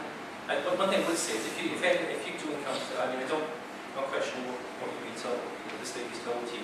If when people do come to you, say indicate that they think they've been abducted, a couple of things worth doing. One, just check out, for instance, have there been any unusual lights seen in the sky at that time. Also, it's worth getting them to talk to someone like Martin, trained psychotherapist who can hypnotically regress them, perhaps drop these experiences. It's worth, because I think one of the most famous cases of youth abductees was the Betty and Barney Hill abduction in America in the 1960s, where they lost time. They were abducted, and Betty Hill drew a star map, and the constellations in the star map weren't actually discovered there. So hypnotic regression is certainly something. If the person's willing, if you're a qualified psychotherapist, someone, I'm not trying to do my business with Martin. I'm just saying that's something. £10 later. Yeah, that's something. Anyone. I mean, the only thing about abductions is that I feel sometimes there's so many people claim you have to be a bit careful. But I certainly advise that lady who's in touch with it. Because of the work I do, and I work with Spirit, she first came to see me for a reading. Right. And as I was doing the reading, I was being told a lot of information about her. I didn't say what I was being told, but she then came up with it. So I really believed her, and then she came to see the possibility for healing and work. But we couldn't shift the energy. Like most people, you could shift something, but there's something very strange about her whole presence, if you like. It's another topic. I mean, just related topic is some people, for instance, who claim to have been abducted, they then find there's a lot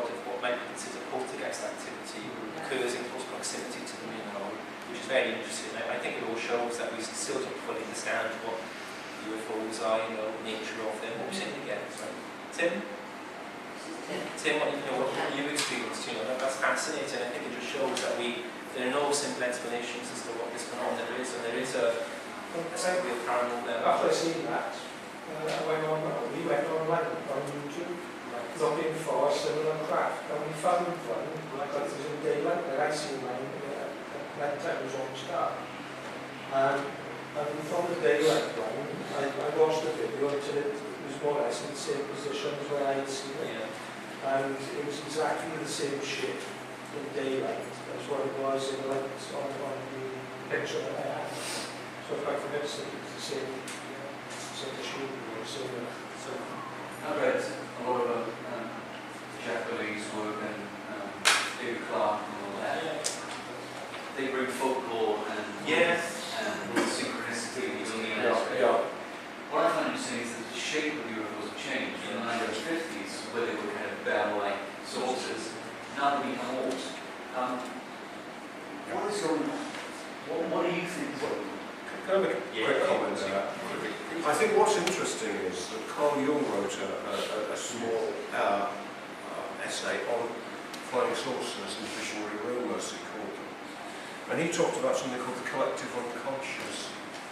And it may simply be that, as we mentioned about fairies in the Middle Ages and before that, and nature spirits going back before that, whatever it is that's seeking to communicate in some way is something locked in the collective unconscious, and that modern quantum physics, looking at a multiverse idea that there are many realities, may be something that we have to look at.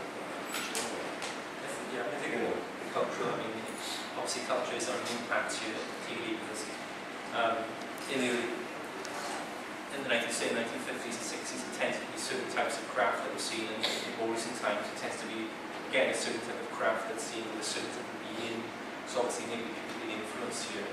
Obviously, if that is the case, you have to wonder, I know, are they real physical craft that people are seeing? I know people like David Clark, I actually a lot of respect for actually, because he's done a lot of good work. He's in archives, you know, and he brings the folklore aspect, which I think is interesting. I don't think it explains everything, purely because I think there's some UFO activity. I didn't go into it here. But for instance, there's recorded contact on radar and things, so clearly some of these things are real. I mean, it's a case I didn't refer to because of time. In 2008, in South Wales, there was a near-miss between a piece of helicopter and a UFO, which was well written up in the Sun of all papers. And although for some reason the Murdoch press are very good at UFOs, I don't know how it is. It's interesting because some of the big kind of push. Yeah. And the Telegraph as well. So there are a lot of articles pro, not the Little Green Men story, but very pro and what is going on here. Yeah. Both those. So I think there is something on that. There are cultural, I think there are cultural factors influencing what people are seeing. And I think, and I think, say, Jack Billy, he thinks it's all symptomatic of some non-human intelligence that's always been with us, and it takes a particular form. But like I say, I think the evidence is that some of these things have to be real physical objects. I know people will raise the issue of distances, how vast the universe is. But it's interesting, there are a lot of leading astronomers, Patrick Moore, Carl Sagan, who have a lot of time for, Carl Sagan, who were sceptical on UFOs, but accepted, in terms of the size of the universe, there's certainly going to be, mathematically, there has to be life, an intelligent life. And of course, in recent years, we're finding more planets in quite close proximity to us, where, the conditions for life existing are being found. So I think also Carl Sagan put forward the idea that, and he was a skeptic on UFOs, but he put forward the idea that if you had a civilization in the universe, say 10 million years older than human beings, well, they would almost certainly have found new laws of physics.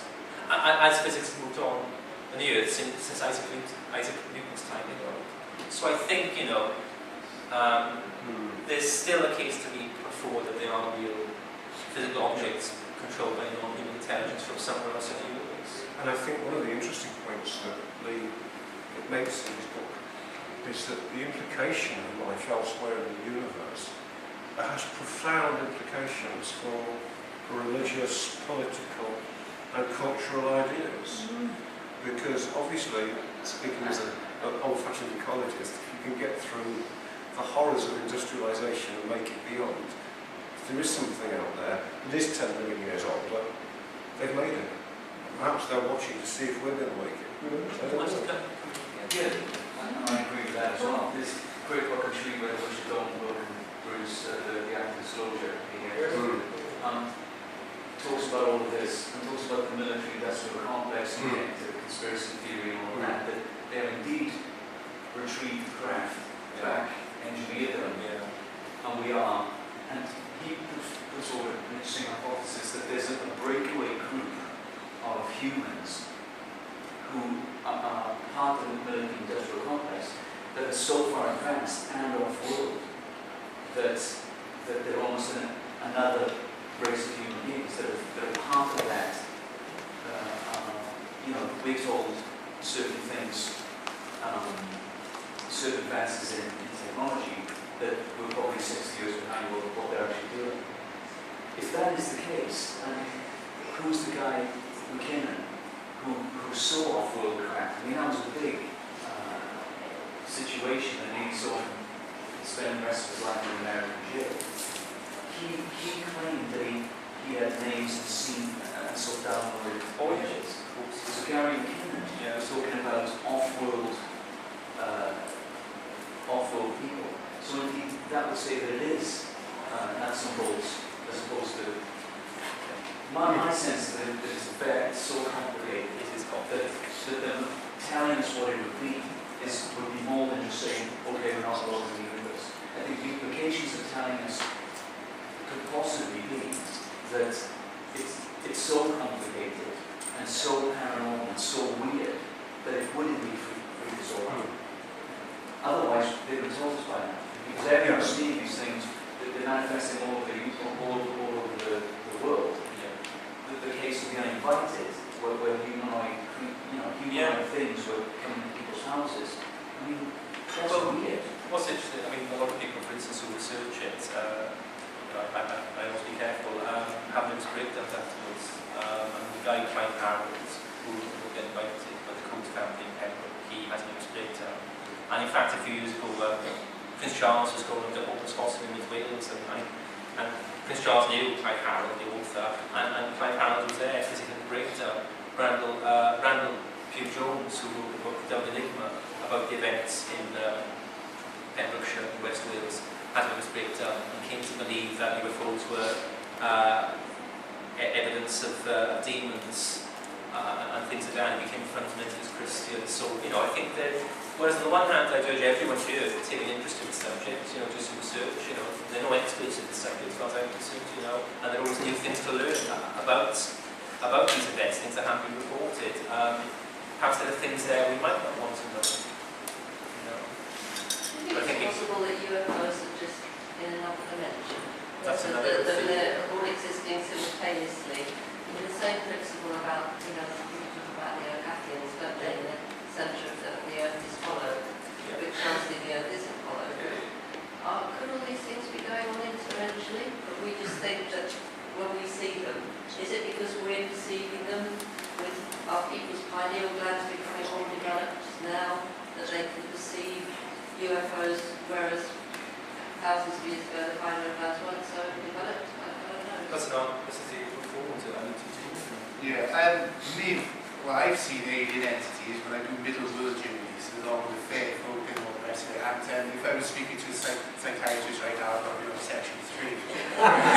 Probably long way. I feel it's rather than it's being extraterrestrial, I feel it's interdimensional. Yes. And also I also feel that these energies, these beings have been here longer than we have on this rock, and they are still here. If you do Norse mythology, and these ideas of the lightness. Yes. Yes. And I do see them coming into when I do the middle world journey, when I go to that vibrationary rate, I will see and be aware of these alien entities actually shifting through that vibration.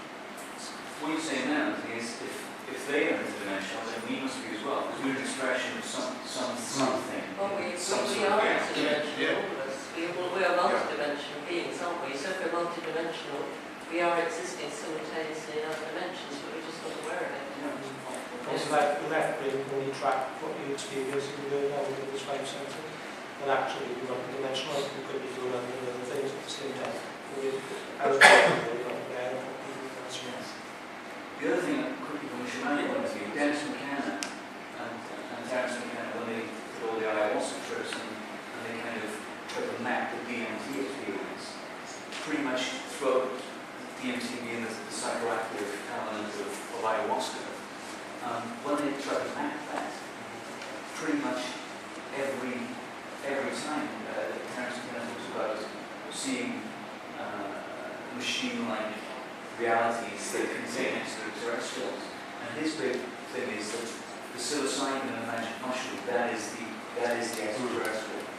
Because it's a non-recurring property of ethnobotanies, but only occurs on its own. There's nothing like similar to it in the realm of ethnobotany. So he talks about the deity being the molecule, spirit molecule, which is interesting, that it kind of coexists for us to discover. Yeah, but if you think of the Carlos Castaneda books about the peyote religion, there we have conventional anthropologists going out to study. And time again, you have to come back to the situation where so-called conventional lookers at a particular have found something else. Yeah. It's got to be more complicated. It is. There's no one answer. And I don't think everyone can see something that they can legitimately claim, as an explanation. I think all of our ideas are probably, there's no one explanation, which is good, I think. I had two interesting to share strange things happened. The other day, I stopped at my friend's house, I was listening to the radio, and I looked up and I saw this thing kind of turning slowly in the sky. I thought it was some sort of balloon, but then as I looked closely, I tried to take a picture and I thought it would come up, it was kind of rotating, so that was so cool. And then a couple of years ago, I was driving back from London, and then the M4 was closed, and I had to detour around by Regent.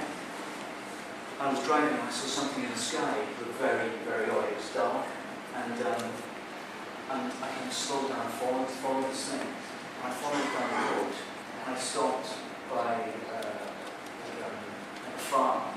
And this thing was in the sky, it was shining down a beam, it was totally silent. It was like a pattern, and it was around St. Catholic.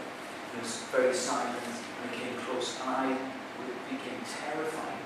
Like, I've never experienced terror before. I thought, this is it. I'm going to come in contact with one blast. Terrified. And I thought, perhaps there's well, 1 o'clock in the morning. I called my friend. I said, I'm looking at something. He said, where are you? I said, I'm in Bridgend somewhere. And then, strangely and synchronistically, he was in Bridgend as well. I'm driving back on the same detour. It was very, very odd. So I took some photographs of it, and I got the photographs.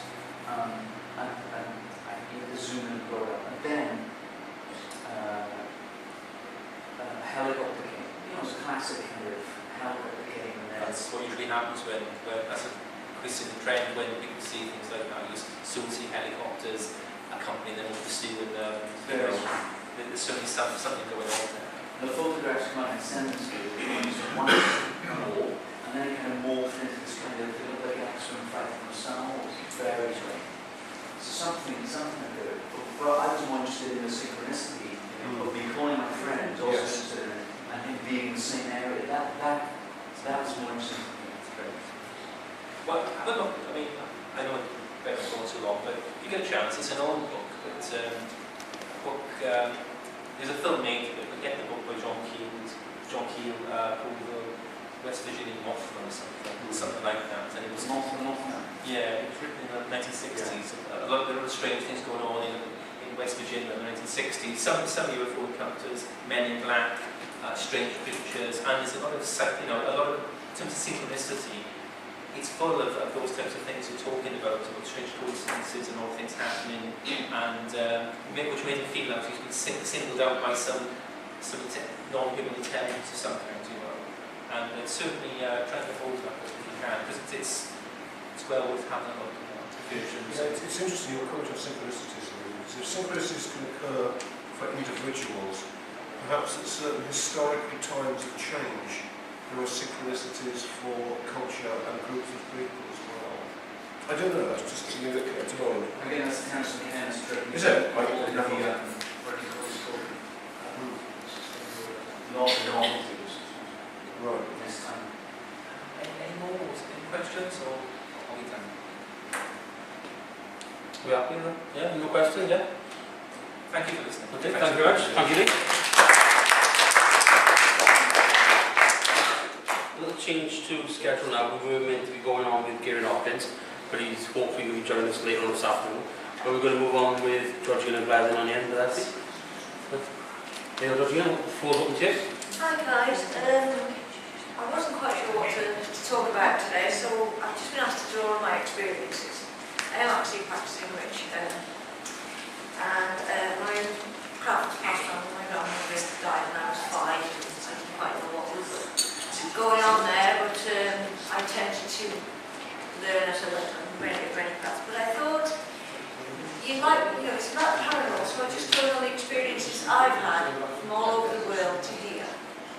I believe in many things, and the one little thing I do believe in is a little toad that's a hairbreaker. I'm not talking about bringing your hair back on your head, I'm talking about if you need it to bring you good fortune. I've lived all over the world, and Martin was talking about Berlin. I've actually been to Auschwitz, and it is true. You walk through a little gate, and the birds don't sing at all. I live in Pembrokeshire, we're talking about that, and there's many places there if you ever want to experience things. If you go to Carey Castle next month, you will actually hear the ape running the turrets, which he does. And one time, it was a full moon night, and my daughters and I went there, and we thought we'd go and have a little look around, and I was pushed by one of the old lords of the manor. My daughter started to laugh, thinking that it was just me tricked, and it hadn't. But at the time, we had a young man with us. We thought he'd come along and have a little look what was going on. He got so scared, he tried to get through the gate. Now, the gate was locked. It was a bit naughty here, and so we squeezed through. Now, we're trying to get him back, so we'd like push me, pull me. Poor lad was a bit stuck, so we had to lift him up and we had to pull him through, screaming as he ran down the road. So that was one of the experiences. I do house cleansings, and I went into an old lady's house one time, and I was asked to go into it. I don't do Ouija boards. I've only ever do Ouija boards with people I feel comfortable with, i.e. like I've done them with Derek Cora, because I know Derek well. She'd been doing this as a young lady, and if you don't know much about Ouija boards, and I don't know of any of you guys that have worked with things like this, she messed about with it, and when her husband passed, it's almost like it was open the floodgates. And he came to me, and he was telling me that she'd done this, and I said, "Have you done a Ouija board?" And she said, "You'd better come in the bedroom." And I went into the bedroom. The walls were painted white, and there was all like black smoke going on. And what had come through, she couldn't get rid of. So I cleansed it, and we didn't have a problem after that. But I took this thing and I burnt it, and it was like burning flesh, and I actually threw it into the sea in broad daylight. This was. I've lived, as I say, all over the world. So obviously, my children went to a school in Gatow in Berlin. I was in Berlin when the wall was up and when the wall was down. And part of the school was actually closed off. And they refused to open it because apparently there were so many horrible things in there. Because this school was used by Hitler, where he used to tell a Luftwaffe where to go in the morning. And to this day, they've never opened that. In fact, they've now bulldozed it because there was nothing that they could do with it. But land can be a strange thing. You can build a brand new house and things can be. I've had to go to brand new houses in Stainton, in Milford Haven, and cleanse them. Because it's the land that it's built on. I don't know if any of you know of Lionel Fanthorpe or have heard of Lionel. I do some TV work, and I worked with Lionel on TV, and we did a pub in Stainton. And I was asked to do this with TV, and well, we was doing this kind of thing. And part of that pub, in the old documents and records, it's written that there's no music that should play there, no laughter, no nothing. It's the way it was. And we look back on the records and there's a lot of abuse of some of the servant girls and everything. And I walked into the toilet part where some of the abuse had been, because we actually looked all this up. And I got my dowsing pencil, and it was dowsing, and it was snatched out of my hand, thrown literally across the floor. Poor cameraman went as white as this. And he saw this, I saw that, and he didn't quite know where to go with it, but he had to sit down and give me a glass of water because he was really, really upset on that.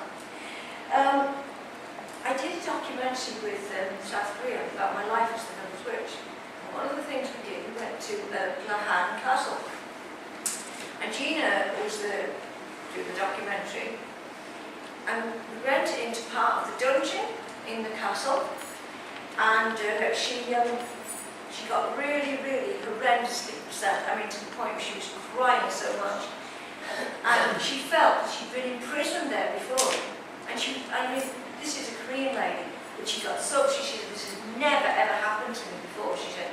But she felt that in former life, she'd actually been there and imprisoned. There's also a place near Fishguard, and they called it a death walk, and it still can be seen to this day. If you go there at a certain time of year, I think it's about the 14th of June, a friend of mine bought a house there, and he lived there, and he was telling me about this, and I said, it's very strange, because there's marshes there, and 2 soldiers had actually disappeared. But a certain time of the year, if you actually go there, you can actually see and hear the procession of the funeral coffin. Now, it's really weird because there's a gallery there now, and it sort of still carries on. It's the same thing up to the old church where it used to go. So there's many aspects of it, and I firmly believe I have someone looking after me. So I lived in a little village near Wrexham, because that's where I was born, and I worked in a local bar there, and I know I've got someone looking after me because I used to have to walk home at night about 1 in the morning, and it was a little lonely road. And who should come into our pub one day was the Yorkshire Ripper. Now I didn't even know he was that then. Had a drink with this guy, had a chat with him. But how fortunate was I, because I could be one of the victims walking home at 1 o'clock in the morning, So I know I've got someone looking after me, because there was an incident, but it wasn't me. Thank goodness for that. I believe we find the right people we find, like tracks like. I was called to a house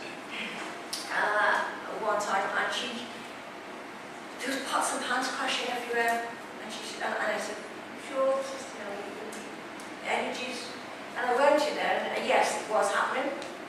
And what it was, again, it was the land. She wanted to have another baby. The husband didn't want one. And the land where the house was built, a young girl died having the son that she wanted. Consequently, she got pregnant. And when she had the son, all that incident stopped.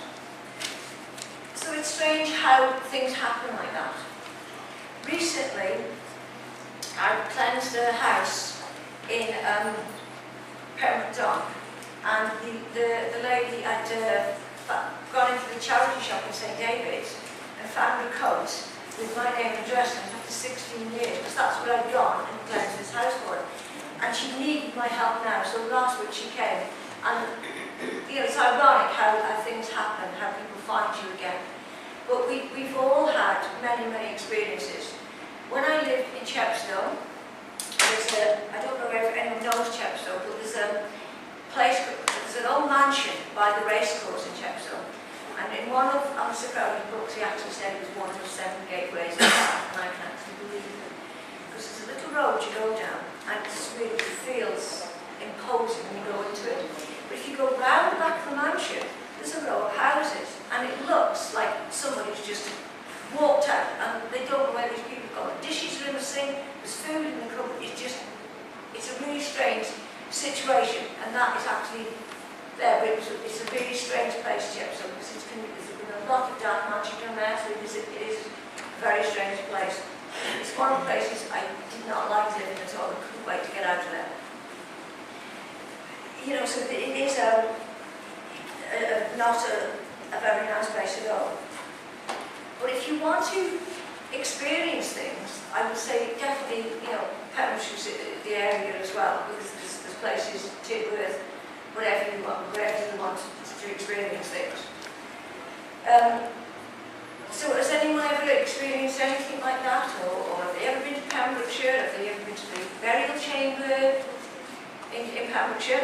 Enoch's Rock in Pembrokeshire. Pardon? Enoch's Rock, something like Dean's Cross. Yes, I know what you mean. There's no electromagnetic field there. Like you can put a compass there and nothing happens. And we went to a lecture with a lady called her grandmother who was over from America, and she said her guides had told her to find this Enoch place. And she went there and came back the next day at the lecture seminar and told us about it, and we went up there. And we had amazing experience. Oh, I can believe it. I can't I saw druids walking up the rocks with a sacrificial lamb, and I went into a trance and channeled all this weird language, this weird information, and we went there again this year and just couldn't get to it because the mist was so strong. Just being near it, we started to be strange things happening. If you go to St. Gothams or Pembrokeshire with Pembrokeshire, you go to St. Gothams, and this is, you can try this out yourself. If you actually walk the rocks are supposed to walk down and this little house is built on St. Gothams, and he's actually buried there below it. If you walk down the steps and count them on the way down and count them on the way up, I will guarantee they're totally different. Every time that happens. As I say, I did filming down there, and I couldn't believe that actually did happen. But they are totally different. It's a strange, strange phenomenon. If you go to, again, Brynberry, it's the Oakwoods. The Oakwoods have been there since the dawn of time. And we're talking about little fairy folk and everything. It's almost like stepping back. You step into that woods and you can't hear a thing. You step out of it and it's like all the noise again. And all the moss is low and it's really, really strange. And things grow in there that should never grow in there. So if you go in there and do little rituals, or you go and ask for things, and I'm a big believer in cosmic ordering. If you want something, there's plenty out there for all of us. So if you cosmic order something, and you know, you go in there and ask as well, and guarantee you will get it. But there's lots of strange places. I lived in Beecham Barracks, and the house I lived in, there was like a pub across the road, and everybody that owned that pub was Stevie. And one of my friends was with me in the kitchen one night, and she came screaming out in the kitchen. And she was cutting potatoes or something, but every knife had gone like that, and she was like, look at this. And they did not like her energies, and she never went back to that place. And the woods behind me, was where the guy had been 2 times his wife, and his wife was pregnant, and he murdered her and dragged her into the woods. And it's almost like you can feel and see that reenactment, and that happens about July time. And the energies are really horrible in there. But when I actually was leaving the place, I stood at the window looking at this, and she's looking at me going, why are you leaving me? And I really, really hated that place. It was not the energy, even though I lived in Berlin, and you know, the energies are different there. It's a very strange place. And I went to Sachsenhausen, and I tend to shut myself off if I want to go to something like that, because I know what the energy is going to be like. And one of the wives had said to me, oh, Georgie, you can pick stuff up, you know. And it was almost like a door had opened, and I come back with the most terrible headache, because then I was thinking of all the energies of how people had passed, and all the horrible things that had gone on there. And it is a horrible place, because a lot of our soldiers was actually in there. And so you've got a little tiny square like that, and they're on a chain. This is how it was. And you know, they couldn't get any further, but a lot of our soldiers was. They had some horrible things, horrendous things done under there. Like you could walk up to what they call the last walk, and they'd walk them up there, and then they'd sort of, you know, the ovens are still there and everything.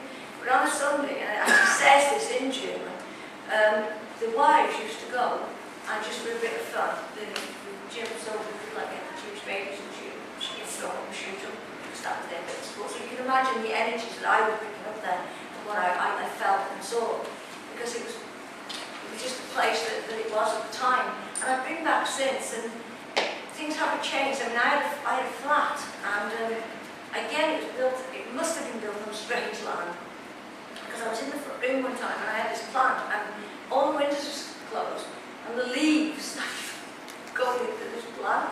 And then, you know, I saw things sort of walking around. And Clive worked with me on house cleansings, because we work differently into the craft, but there's no right or wrong way. Everybody has their way of doing things. I always say to my little grandson, if you're scared, you ask them to leave, and they will respect that. But you know, you've got to be really firm on this. But like Dust Track, like if you have got bad energies around you, you will attract that at that specific time. Because you know, like you've been in the business, such a business, so these things do exist. Because I've had many, many experiences of them. You know, as my daughter, she had scratches and all sorts of things.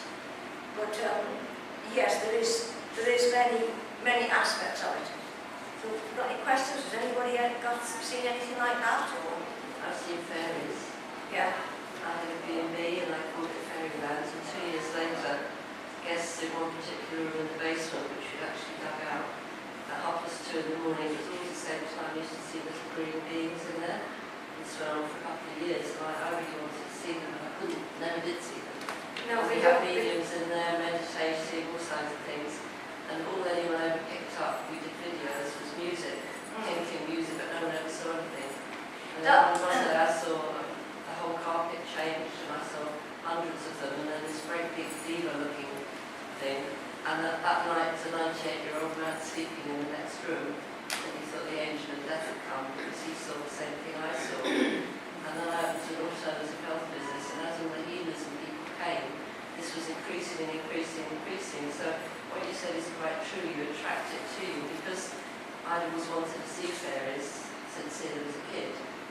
I obviously had that desire, but other people have started to manifest them as well. No, my daughter's very much like that, but it is like Dust Track, like, I mean, we've all, you know, felt things or can't understand, you know, why things are around or we've got energies. I had a nephew many years ago, when I was living in Hanlon, and I had a gentleman come to me, and he was Reverend Reese, he was, and he was the vicar of the village. And he came to me and he said, I'm going to be your helper. And I thought, okay, this is strange. Vicar coming to me. Well, yeah, I'll accept the service. So my daughter was at school at the time, the little school, so I had to take the guitar. She was having a guitar lesson. So I walked through the churchyard, and as I did, it was halfway through, and he told me where he was buried. And I actually walked down there, and there he was. And he was vicar of that parish. And the house I lived in, he used to visit there because his daughter lived there. And it was really, you know, so his daughter's daughter, my daughter got asthma badly, so his daughter's daughter actually had died of asthma, and my daughter used to say very often she'd see her lying beside her in that room. And, you know, my other daughter used to walk like this up the stairs, and she's still a bit thick today, but my other daughter never bothered her because she knew she was just there helping. So have any of us seen anything like that, or experienced things, or? Well, yeah, Georgina, something interesting that happened to me a couple of years ago. I went to a place called Port Mary. We know that place With my very well. Yeah, it's a beautiful place and everyone should visit it. Yeah. I was a fan of the Prisoner TV series, so see. But what's interesting was I went a couple of years ago with my then girlfriend. She wasn't from Britain, she just wanted to see these places in Wales, and so I said, well, let's go to Port Mary. Now, the only other place I'd ever been to Port Mary with the other person was my late mother, who passed away some years ago. Now, my little mother told myself and my sister that, you know, if she's around us, that the sign will be a white feather, okay? You see white feathers everywhere, I'm sure. But anyway, as I said, a couple of years ago, me and my then girlfriend went to Port Mary, and we parked, and that's what, you know, you have to go to the village, you know, and you come back, and it's about 10 close. But when we got back to the car, And this is absolutely true. And the woods hadn't been open or anything. When we got back to the car, the back seat was the worst ever. And you know, that was absolutely profound because the only person I would have been to put my own with was my mother. And that was a staggering experience. Oh, I can believe it. Well, you know, so do you think that, a couple of things, yeah, do you think that obviously our loved ones have passed on, still watch over us? Of course, yeah. And also, do you believe God in angels? That's not very, I don't know, I mean, I never get doing this. I think angels probably do exist, but I never get doing this thing with Dolores, Martin knows. And the angels can't do very much. They can watch you, but they can't. If you're about to step off a cliff, they can't stop you. That's No, what she if said. you ask your guardian angel, Pardon? if you ask your guardian angel with sincerity to help you with something on that day, I've never been refused. Because I used to always think you could only ask them for something really important, you know, something big in your life. And then I read a book, I can't remember what, and it said you can ask them for the little things. Because obviously the big things, the major life changes, that's not going to happen just overnight anyway. You're working towards dealing with that yourself.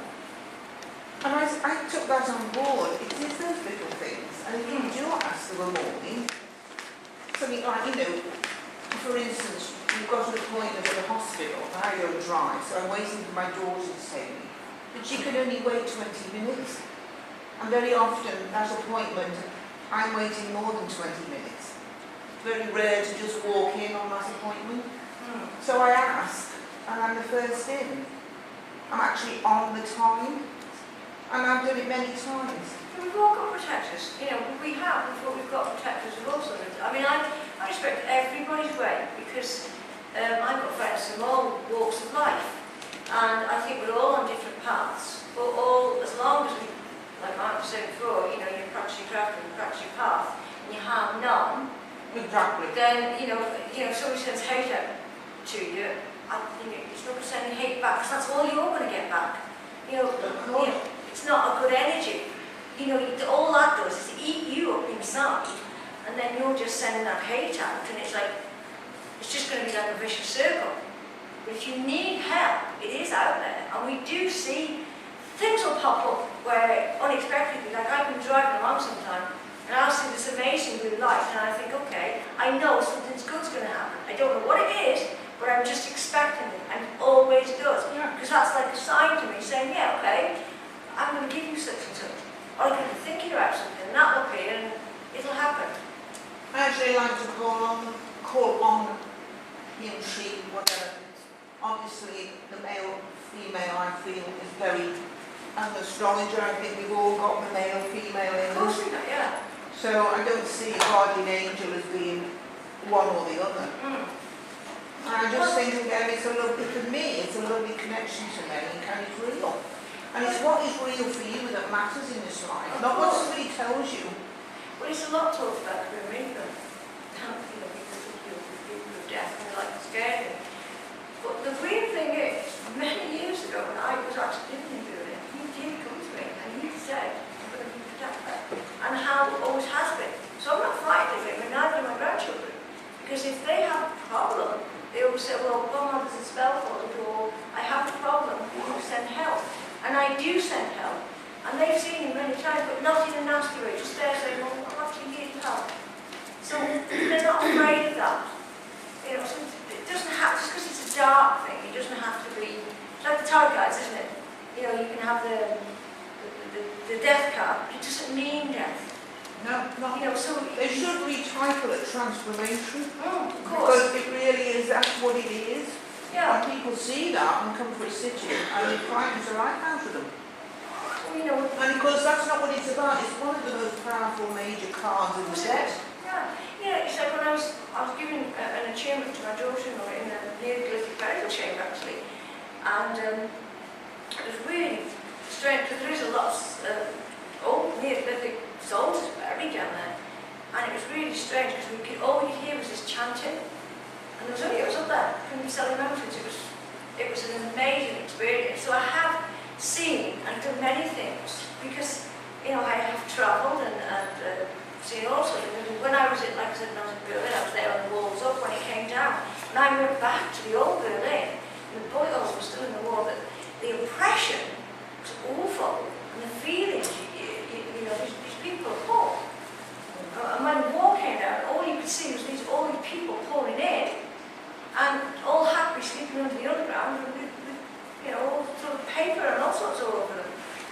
was a really, it is a strange time, and there's lots there if you actually go back and see things like that, because there is, you do pick these feelings up wherever you go, not just there, but wherever. There's always an energy. All these things are part of the outer-planetary transit. Yeah, I mean, you can have a brand new house, and I had a brand new house, and they built these barrier homes in Milford Haven, and the girl came to me and she said, I don't know what's going on in my house. She said, but she'd been pulled out of bed, she covered me with scratches on her, and she said she got in bed, and all she could see was this black, the ceiling literally black. And I walked in the house, and I said, one thing is the land, because I was doused with things, and the other thing, it brought this painting, and they got it from India, and it can be, some parts of India are beautiful, but some parts it can be very, very poor, and there's a lot of poor people there, and that of course you have to struggle to survive paintings and whatever. And he brought this back, and it was the feelings in that was causing the problems in the house, and I said, are you willing to get rid of it? And we took it down to Newgate and we burnt it, and literally let the feelings go, and that was the cleansing, the problem went. So are you saying then that it's a ghost thing, or is it, are we participating again with what's occurring? So for that person with some strainers and scratches. Yeah. So is it an energetic thing? Is it a concept? What's going on? Well, there is energies out there, but there is spirits as well. You know, you can see them. I have seen many. But light does travel light. I'll give you an example. We were talking about incubuses and succubus. I don't know if anybody has heard of them or know about them, but you've had any experience of the demons at the end of the day. My daughter, before she moved back from Exham, was going through a really bad time knowledge-wise, and the house was really strange. And she couldn't bring me up, so she rang me up 6 o'clock in the morning, and she didn't want. I wasn't allowed to bring you. She was impressed. And she rang me up, and I said, what's the problem? And she explained that she had this, all she could remember was this big massive surge of energy, and she'd got all the scratches here. And she could just see this thing on her shoulder, and she said it took every ounce of her energy to get it off. So I put every piece of iron I got in my whole house in the car, and went direct, because that was against it. So everywhere. So I sat up now, watching my daughters, because of this thing that was wrong. They couldn't now get back in, because it was now outside. So they all went to town in the morning, and I cleansed it, but it was what was going on in her life at the time that had attracted that. So like attracts like. You know, if you are down and you get a bit depressed, you will attract that bad energy around you. You know, it's like they say that's the best medicine. It's true. It is true. So if you are down, you're going to attract that, and you're going to have attract things around you. So you're saying that there are spirits or demons or dark energy around that can come and attach to situations and amplify it to make it Of course they can. worse or... Well, it's like somebody not knowing what they're doing with the Ouija board. You know? Oh, it's like, it's like walking down a dark path road, and you can't see anywhere where you're going. And then all of a sudden somebody hands you a light. You know, you're like freaking. Oh, what's going on down there? It's like, you know, as witches we do ritual, but we always cleanse after us, close everything down after ourselves, because otherwise, you've left it open for some unforeseen person walking through with all those energies running around. So you have to make sure that everything is closed down properly for whatever you're doing it. So yes, there is energy around. So if somebody is a horrible person in life, a horrible person in death, on the outside, what do you think? What? If Someone's somebody's horrible in this I life? mean, if somebody, a man, let's take somebody like, Hitler. extreme. The Belgian murderers. The Belgian murderers. One that's just been let out now, criminals. You know, was he born evil, or did he sort of become evil? Well, if you believe in astrology, And we leave when we pass? People have a dynamic in their charm, and those people, murderers, are predisposed to violence. There is something like Mars, Pluto, Mars, Uranus, not just one aspect, there'll be quite a plethora of them, which would lean them towards the dark. Those poor people may have a lousy child, but chances are they've had a lousy childhood. You don't suddenly go bad, do you, when you're about 25? You come from a bad conditioning, and all that shows in your chart, in your horoscope. So you could say, yeah, you're bringing something in perhaps from another life as well. Karma enters the picture. Absolutely, yeah, I do believe in that actually. You know, you can bring things over from a past life into this. And you can have something running through a family line.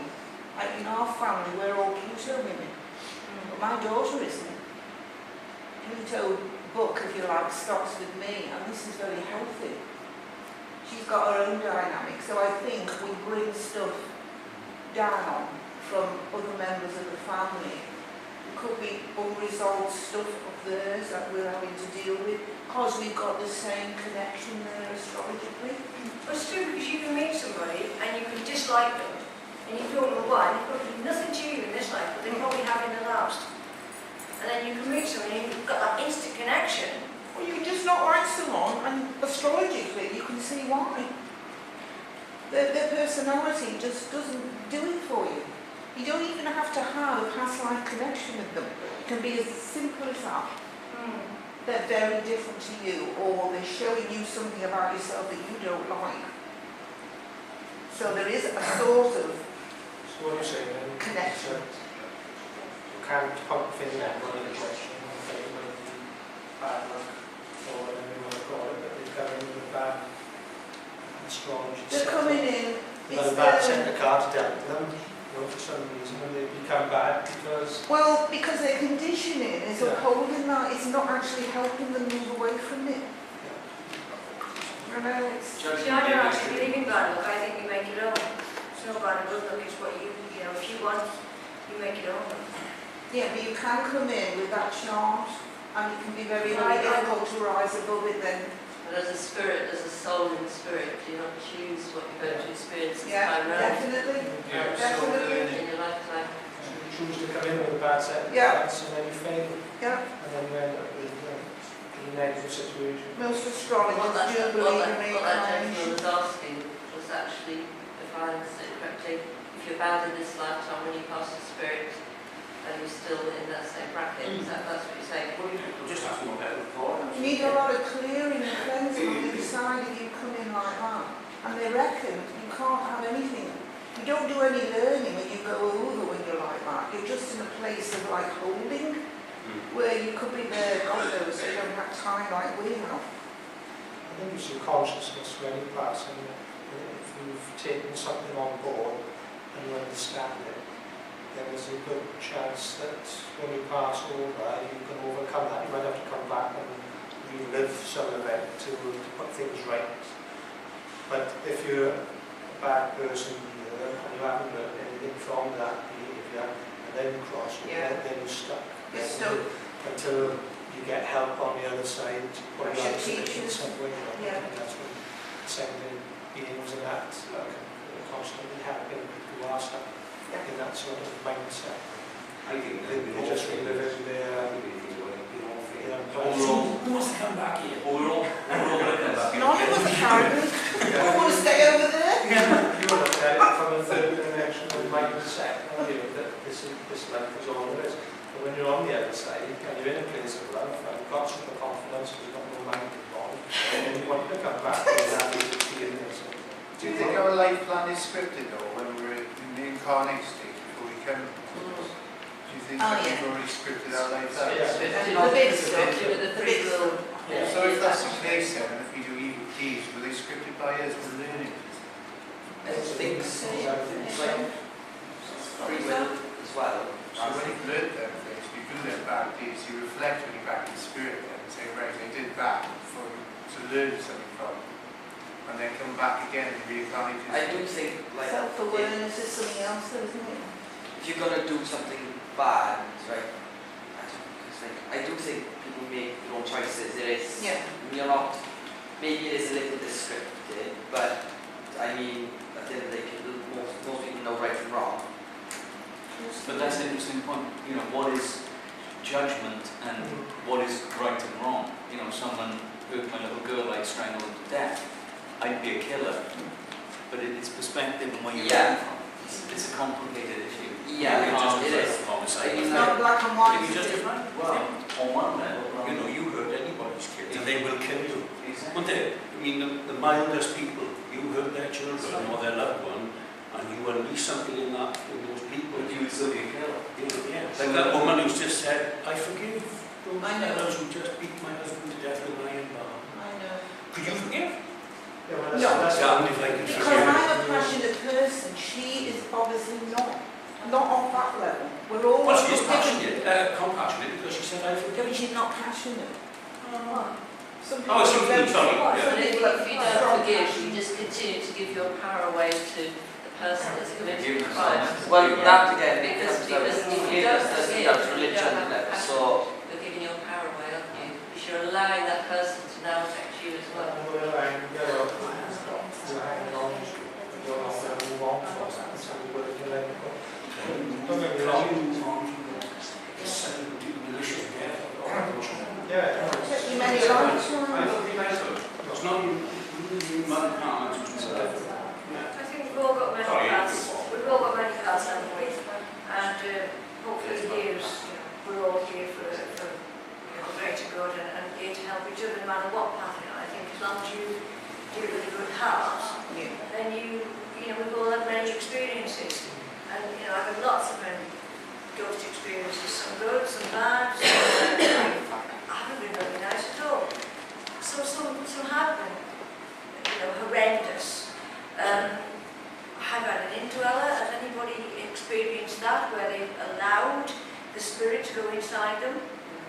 Only in You feel that? We did this magic thing called table round. And we all took something to the table, and we didn't know what it was. Everybody took something. My daughter took a Reiki, because she wanted to Reiki, and I wanted to do more for her craft, so I took the crystal. And we was sitting down, having a chat and everything, and I looked upstairs and I saw this soul when I was 16, face all blue, back in the 15th century. And I said to Elaine, I said, can you actually see him? And she said, I can feel him. I said, well, I can actually see him. She said, oh, you better come. I said, you better come something out. It was the time we was invoking Toth, which is like we're doing a spring ritual. And she went upstairs and she said, well, I need your help. And I said, well, I walked upstairs, she's going to follow me. No, you won't. I said, well, I'm not bothered, I'm just telling you. And as I did, I walked. I said, every time I move, he moves. No, I don't believe that, she said. I said, well, tell you what, I'll move, you walk beside me, let's see what happens. And she would find us through. So she said, I want you to let him indwell, but don't, remember, I need your help. And she's trying to hand me this candle. This guy does not want to go to the light. He's not like, he's really angry. He's unhappy, he's an young man. Trying to hand me, and it was like a boulder, I couldn't lift it. Anyway, finally got this candle. And there was 18 of us in this room. Every one of us, and I took the chains, and my face was bloody, and I became this young man. And I was speaking in the old way to her. And we finally sent him to the light, and that was fine, but I said, there's still something in this room. So I'm going around with my hand now, picking the energies up, as you know what you can do. And I said, it's that. And it was a little tiny doll. It wasn't bigger than that. And this doll had been given to Lou, who owned the place, by a witch doctor who he helped save his son's life. And Andrew was with him. He was a big man, Andrew. He took him every ounce of strength to try and pick this thing up. Now, he's got this little tiny doll himself. Have you ever seen the movie called Chucky? Right, have you ever seen his eyes when he's flashing? That was his doll. Honest, true to post on, is it? So he's got this doll in his hand. I've got the sword. Elaine's got the sea salt, and we're walking downstairs with the spirit Toth coming with us now, taking us outside, making it benign. And my daughter was with me. And she took her Togolashi with her. Now, if you don't know anything about a Togolashi, it's an African thing. He has the head of the lion and the tail of a snake, and he holds it in his hand to say, I'm in control. It's a very, very powerful thing. So if you need protection, you need help, wear a Togolashi, don't get angry, because for you, but people around you. And we're going around cleansing all this thing, and she woke up in the morning, slept through the whole thing, and she said, see, I told you with my Tagaloshi, and this thing is now outside benign. For 40 years, that's been benign. And this all this energy, it was an amazing night. It was an amazing night. All good experience. And all for us. So I don't know if any of you experienced things like this, or no? I've had transfiguration Yeah. for a workshop. Diane Lazarus' workshop. Because I've never been told I'm transfiguring when I'm in a reading. Because I'm more clairvoyant than medium. But I was very interested to, be a, what's the word? A subject. Yeah, And I apparently they said, yeah. The lady at the back, which is Ian's partner, isn't it? Yeah. I can't remember your name. I don't know much about this writer, but have you ever read any of the books by Mark Twain? Does anybody know any books by Mark Twain? Do you know Mark Twain? Yeah, Huckleberry Finn. I don't know what it is, but you've got this. I've just been told Mark Twain. You've got a situation in your life that you've got decisions. This way, that way. Yeah, you've got to follow your heart because you're not following what you should do. You're listening to everybody else. Stop worrying about what everybody else. Start loving yourself. True? You've got to start loving yourself, haven't you? Yeah, you have. But Mark Twain, look at Huckleberry Finn. Okay? There you go. I had to tell you that because I could see this energy around you. Sorry about that. Yeah, I was still talking, don't I? Yeah. Okay? Any questions? Pardon? I believe I am. It's strange, I'm reaching this life, I think I'm reaching the last one. The hay water, and tried to swim, loved to learn to swim, can't, don't like it at all. Don't even like getting my face wet, I like to be, after one degree, I have to be able to sing. I like it. So yes, I do believe I will need for many times. I think we all. Yes, madam. What are the different branches of witchcraft? Are there different kind of traditions, or where does it? Now that's a big question. Mine is hereditary. Mine was passed on from my grandmother. When I was 5 years old, my mother used to take me to see my grandmother when I was a little girl. Now remember, I'm a little girl, I don't know what the situation is, I don't know nothing about it, I just remember her taking me out and showing me things. One of the amazing things I can remember her showing me is a green rose. Now that sounds weird, but she took me and showed me this green rose. And she showed me a few little things. And when she passed, my mum said that, I said this at a dog called Susie, and nobody could go near this dog except me. And she howled 3 times, and I said to my mother, that's what my mother said, almost died. Half an hour later, my Uncle Jack said that she passed. Now in those days, I'm 61, so in those days they didn't take them to the, whatever they do, chapel. They laid her out from the green door. I can see her now, and we was told, we've got to kiss them goodbye, otherwise you're going to be dreaming about them. Where, I'm telling you, because like floodgates open, because whatever she done, I swear she passed her craft on to me. So that's my experience. So it took me a long time, and I went through many paths, learned all sorts of things to get to where I am, it was a big struggle. This is why now, it can be simple. You can have it, like elaborate rituals, and it is nice to do ritual, but you can just do it simply as well. So this is why I tended later on to do workshops on that, which still do today. But there is many aspects. I mean, you've got the Alexander one, is it? And different traditions altogether, but not mine was hereditary. Mine is not like you've got the hedge ritual, which just has to work on their own, but it's what is right for you. Doesn't say it's right, doesn't say it's wrong. It's what's right for you.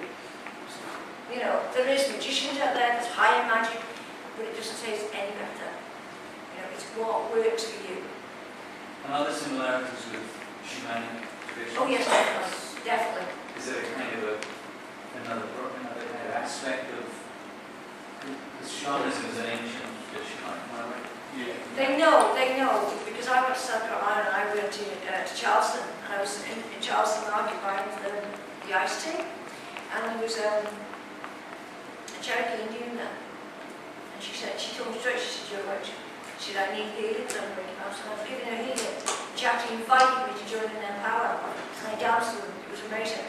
So yes, they do know. So there is their ways and our ways. And we will, you can raise energies, chanting, drumming, yes. So there is different aspects of it. But ritual can raise energies, you know. And laughter, you know, laughter is a good thing. But it's like laughter. So it's not disrespectful. It's just, you know, yeah. This is what we're here to do. Yeah, there is some logic, yes, definitely. Okay, any questions? Okay, you've got more questions? No? Okay, we'll continue in the 15 Okay, guys, minutes. thank you for listening. Hi guys, seems we've diminished numbers quite a bit since last week. Before we carry on, just like to point out, in the back we've got copies of the South West Coast Watch web-based show. There's 4 sets left, they're £5 a set. There's also, Anthony Chen, we've got some merchandise at the back for sale as well. And there's also Georgina's running a Halloween event, £160 ticket for a residential weekend. So if anyone's interested, see Georgina after the show. And I'd like to move on to Peter Nash with exorcism and Wiccan beliefs, I believe. Yes, indeed. Right, you are there. By the way, I've noticed in previous talks that one or two of you taking notes.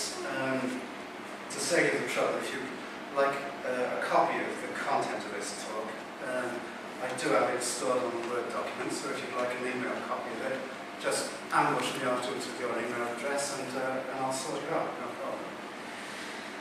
Now,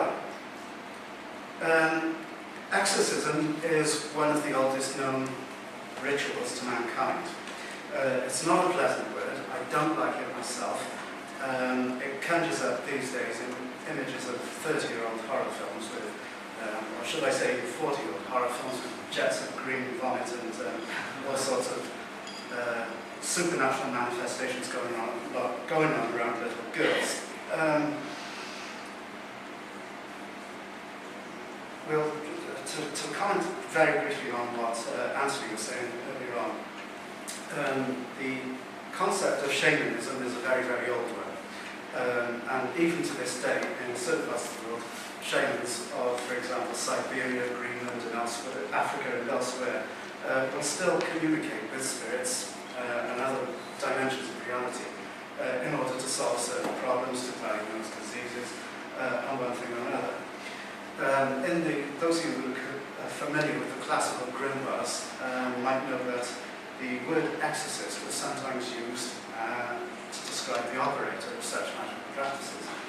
And somebody said to me once, "Why is that?" And I said, "I don't really know, but I would suspect the answer to that question is a lot of these old magical texts were to do with, for example, discovering buried treasure and this type of thing. Very often in olden times, when somebody buried a treasure cache, they would leave behind thought forms, they would invoke spirits to guard over it. And so the task of the exorcist looking for buried treasure would be to somehow appease these spirits or to somehow neutralize them to make sure that they could access the treasure with no problem and safely. We only have to think of, for example, what happened when Howard Carter and Lord Carnarvon disturbed Tutankhamun's tomb back in 1922. The rest is history. So, the truth about exorcism, and as far as it's possible to tell the truth, what are the dangers to the exorcist? What is his or her job? How does infestation occur in the first place, and how do we deal with it? And those are the questions that I'm going to try and concentrate on during the course of this talk.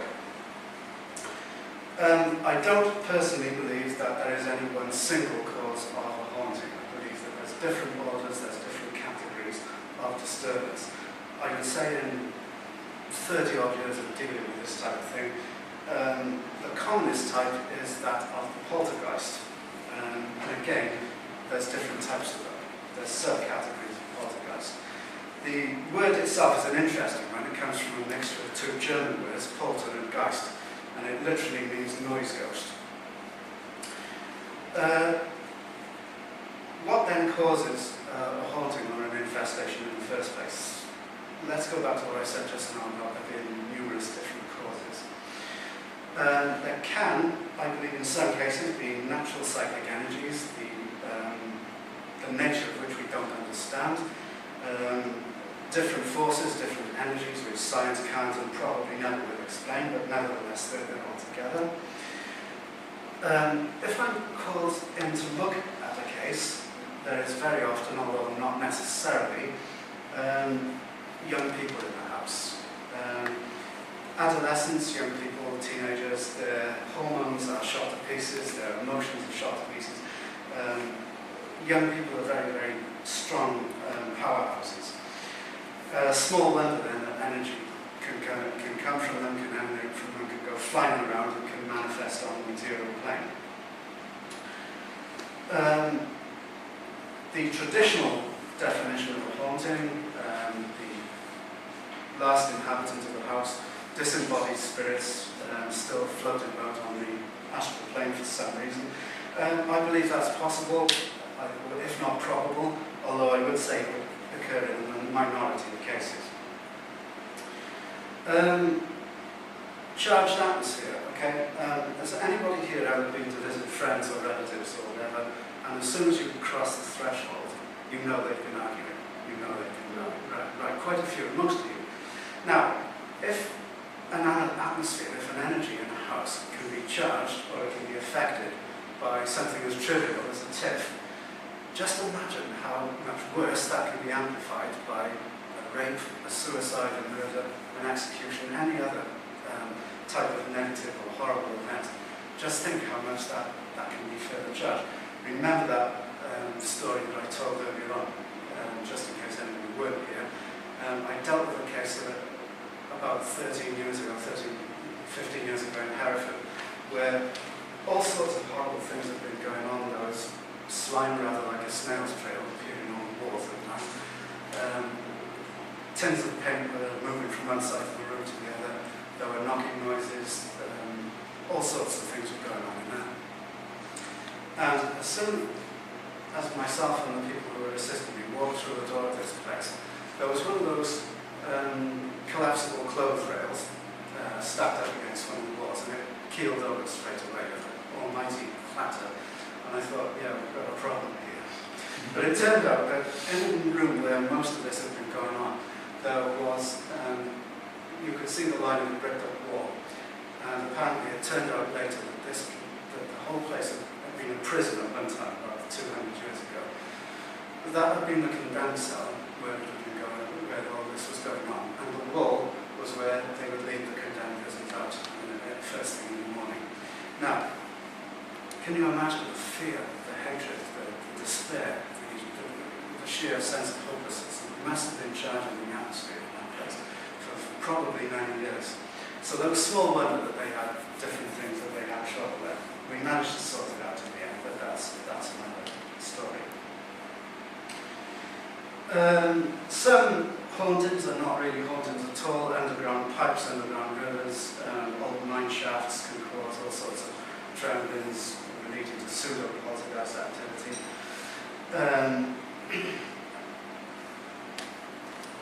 A psychic attack, believe it or not, can, if it's charged powerfully enough, can produce symptoms of poltergeist activity to the victim, to the intended victim.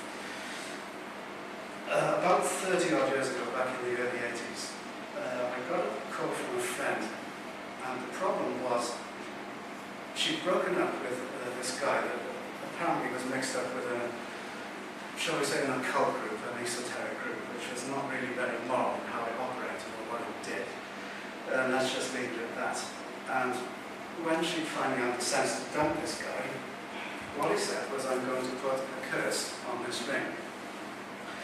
But from that point onwards, she started having nightmares. If she put the ring on it, and then it would produce an allergic reaction. It left a horrible red band around her finger full of white blisters and things. Everything started going wrong for her. Some of you might be thinking autosuggestion. Quite possibly. But even if it was on your autosuggestion, then there was clearly a problem.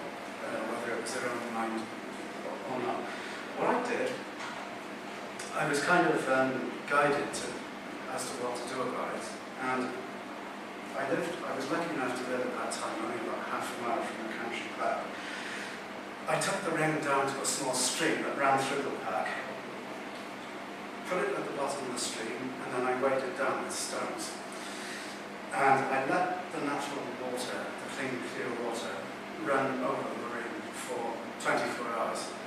And the other thing that came to me in meditation was, if the ring is gone after 24 hours, she must let it go. Otherwise it's too far badly corroded, it's too far badly infected, and she had to let it go. As it happened, it was still there, and I took the ring back, cleansed it with incense and some salted water. The next time it was full moon, I left it out where the full moon would shine on it overnight. And after that, she experienced no further problems with the ring. As to the culprit, I sent him a little something through the post as well. We'll leave that one there as well. Go on, tell us then. I must do afterwards. So, to recap very, very briefly before we move on, there's any number of causes of haunting. There's different categories. Going back briefly to natural forces that we don't understand, up until fairly recently, nobody knew what static electricity was. I gather physicists can now explain it, but for a long, long time it was a mystery. People simply didn't know what it was. I'm told, I don't know how true this is, but the quack of a duck doesn't echo. It's the only animal noise, the only noise in the animal kingdom that doesn't, and again, nobody knows why. Again, I don't know how true that is. So, what do we do about it once we're asked to carry out an investigation? What I do is I'll go to the house and I will conduct a very, very small investigation. I'll take a look around, I'll ask questions as to whether there's been electrical phenomena, the kettle's going on, lights turning on and off, does the telephone go and there's nobody there and there's nothing there, what do you do 147, that type of thing. I do sometimes read these books by people in this type of book that advise you to do things such as go through the old parish records, take a look at the newspapers from God knows how long ago, try and find out as much as you can about the area and all this sort of stuff. Put little pools of sand around chair legs, put dust on door handles and all this sort of stuff. That's all very well, that's good research, but to my mind, the only question that I put to people that write things like that is what for, why. It doesn't make any difference to me who lived there 100 years ago. It may very well be old Reg Jones still hanging around, but it doesn't help me or it doesn't assist me in any way if I know who or what is responsible. If it's just a case of trapped energy, then I'm backing up a waste of my time anyway. And whilst I'm faffing around with land registry deeds and all the rest of it, the problem could very, very well be getting worse. In some cases, particularly when there are children in the house, there's no time to lose. You have to get onto the job straight away. So I'm there to do a job. It doesn't make any difference to me what is causing the problem. The essential task of the exorcist, to use that unpleasant word again, is that of a healer. Now, the difference is that instead of healing a person, what we're actually healing is bricks and mortar, or probably more specifically, the natural energy fields around that bricks and mortar. And that is our task. Diagnosing the problem, or whether there genuinely is a problem, is not so easy. Some people use mediums, I don't. Some of them are very, very good, some of them are not so good. If you leave glasses of water around a house that's infected, the water will evaporate a lot more quickly than it would otherwise. Another one that I found that works in the past is if you can pinpoint an epicenter, if you like, where the problem is at its worst, chop a couple of onions up, leave them overnight on sources or in corners of the room. The following morning, if there is a genuine problem, you'll find that the onions are moldy, they might be black, they might be brown. Otherwise, they might just dry up completely. I don't really know why that is. This was taught to me by somebody else in this line of work many years ago. The onion is a close relative of the garlic, the traditional natural cleanser. I would suspect it's something to do with that. I don't know. Another thing that can pay off is take a look at the inhabitants of the house. I was once asked to take a look at a house where, again, all sorts of things were going on. The cat apparently was terrified of going upstairs. Lights were going on and off at all times of the night. There was noises of footsteps, allegedly going up and down the steps. I actually knew one of the occupants of the house because I'd been in school with him some years before, and I knew he was a bit of a joker. I knew he was a bit of a, shall we say, Walter Mitty type. I stayed overnight in the house, and although some of the things going on there I suspected were trickery, let's just say that one or two things happened even whilst I was there, which he couldn't have faked unless he had somebody else hidden in the house helping him, which I rather doubted. Again, thankfully, we were able to sort that out in due course. The ritual of exorcism is not to be undertaken lightly. I only employ it as a very, very last resort. I'll try and cleanse it by gentle methods beforehand. And as I said, I will only use it if all else fails. If I go ahead, I ask 2, sometimes 3 assistants to come with me. Never attempt an exorcism on your own. One of them will be psychic to act as a kind of backstop. Whilst I'm conducting the ceremony itself, myself and my 2 assistants might get a bit engrossed, and I need an assistant to keep an eye out for any shadows that I might miss, anything untoward. So you have somebody watching your back all the time as well. The other reason that you need assistance is once you begin the rite of exorcism, it has to be completed. You can't just leave it halfway. You're asking for trouble if you do. So if I become too emotional, if I faint, or if anything goes wrong, I become too unwell to continue, one of the assistants then has to step in to complete the ritual. It's not particularly complicated, and one thing that I get asked quite often is, how do you know you've made contact? Another not easy question to answer. You just kind of know. It's like a radar logging onto a ship or an aeroplane. You just kind of know. You know that you've made contact. Describing the sensation is not easy because it's rather like describing the colour of red or purple to someone that's blind. You just can't do it unless you experience it. It's very, very difficult to describe. And a good assistant, again, is invaluable. In the case that we mentioned earlier on with the condenser, the form condenser, I very, very nearly made quite a serious mistake, and one of the assistants pointed it out to me and gently tapped my sleeve to point out what I missed. Okie dokie. Now, some people engaged in this type of operation, they employ a little bit of psychology. And what I mean by that is, if the problem is in the home of Mr. and Mrs. Murphy, what they'll do is they'll use Catholic saints, they will use the Sacred Heart, they will use the Sacred Virgin, whatever. You know, if you're Mr. and Mrs. Nazim, then you'll use Allah and use phrases from the Quran and this type of thing. Now, I understand why people do that, but I personally believe it's quite a bad mistake. I am a priest of the god and goddess, the same, or sort of along the same lines as Georgina there. So, if I use the pantheon, or if I use gods or saints of somebody else's religion, I'm instantly putting myself at a disadvantage. So, I understand why people do that, but I don't personally use it myself. What then are the risks to the exorcist? Well, another question that I'm frequently asked is, when you go into this type of operation, do you cast the circle? And I don't. The reason for that is, as soon as I cast the circle, then I've instantly put up a barrier between myself and the energies that I'm trying to contact, that I'm trying to make contact with. I want to come into contact with it, I want to communicate with it, whichever mode, whichever type that we mentioned earlier. I need to deal with it directly. It's no good putting a psychic barrier around myself.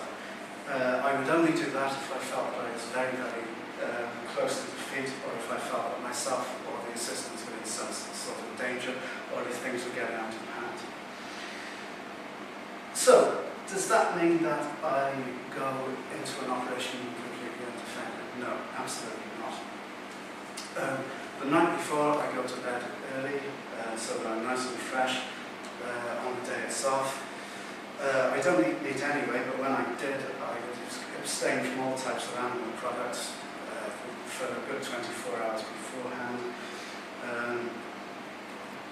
I would refrain from indulging in any type of sexual activity, and I would generally try and spend the day in meditation and in calming myself and preparing my body for what's going on. I also do a kind of self-blessing, which involves using consecrated oils, consecrated water over different energy centers of my body before I go in. So I certainly make due preparation. In a way, you are kind of sacrificing part of yourself. You're sacrificing part of your energy, because quite often I felt really, really ill after an exorcism, particularly a successful one. You're almost, it's not much of an exaggeration to say that you're kind of offering yourself as a hostage to whatever is causing the problem until you can sort it out. Once again, the use for reliable assistance is paramount. I used to rotate the role about people around me that know what they're doing. Nowadays I tend to use the same ones all the time because they're very, very good, they're very good experience.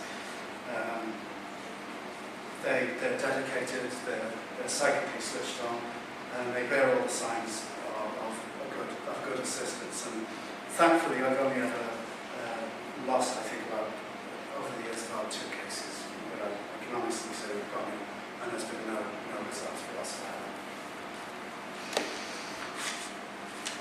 Okay, after the ritual, believe it or not, disturbances can still take place, and oddly enough, this can actually be a good sign. That might sound a bit paradoxical, a bit nonsensical, but after the exorcism has taken place, if it's been a success, then the whole house is a psychic vacuum. It's virtually a vacuum. So as the house settles down to its natural psychic energy and its natural psychic tides, there can be disturbances. Things can move, things can go bang. But you usually find that after 24 hours, 48 hours at the most, things will settle down a bit, and everything will be hopefully be as normal as before. Did one in Cardiff once, which was a bit of a nasty one. So you could actually feel the malice coming from it, and it did appear to have its own personality. So this would probably have fallen into the category of a disembodied spirit. I don't like the word entity, I hate the word entity. So if I use this at all, not that I'm going to talk for much longer, then it's purely for argument's sake. There were 6 of us present, 3 women, 3 men. This one was doing all sorts of things. This sort of colourless slime was appearing on the wall, a bit like Bonjela, but not so thick. It was sort of thinner, and it didn't have that aniseed smell or any smell at all to it. There were knockings going on at night.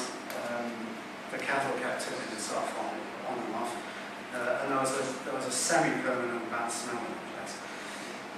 Well, it took several hours to bring this thing under control, and at the end of it, we were having a well-deserved glass of wine and a little bit, a light meal to ground ourselves, when from the kitchen there came 3 loud bangs, really, really loud, like somebody next door taking a mallet to the wall or something like that.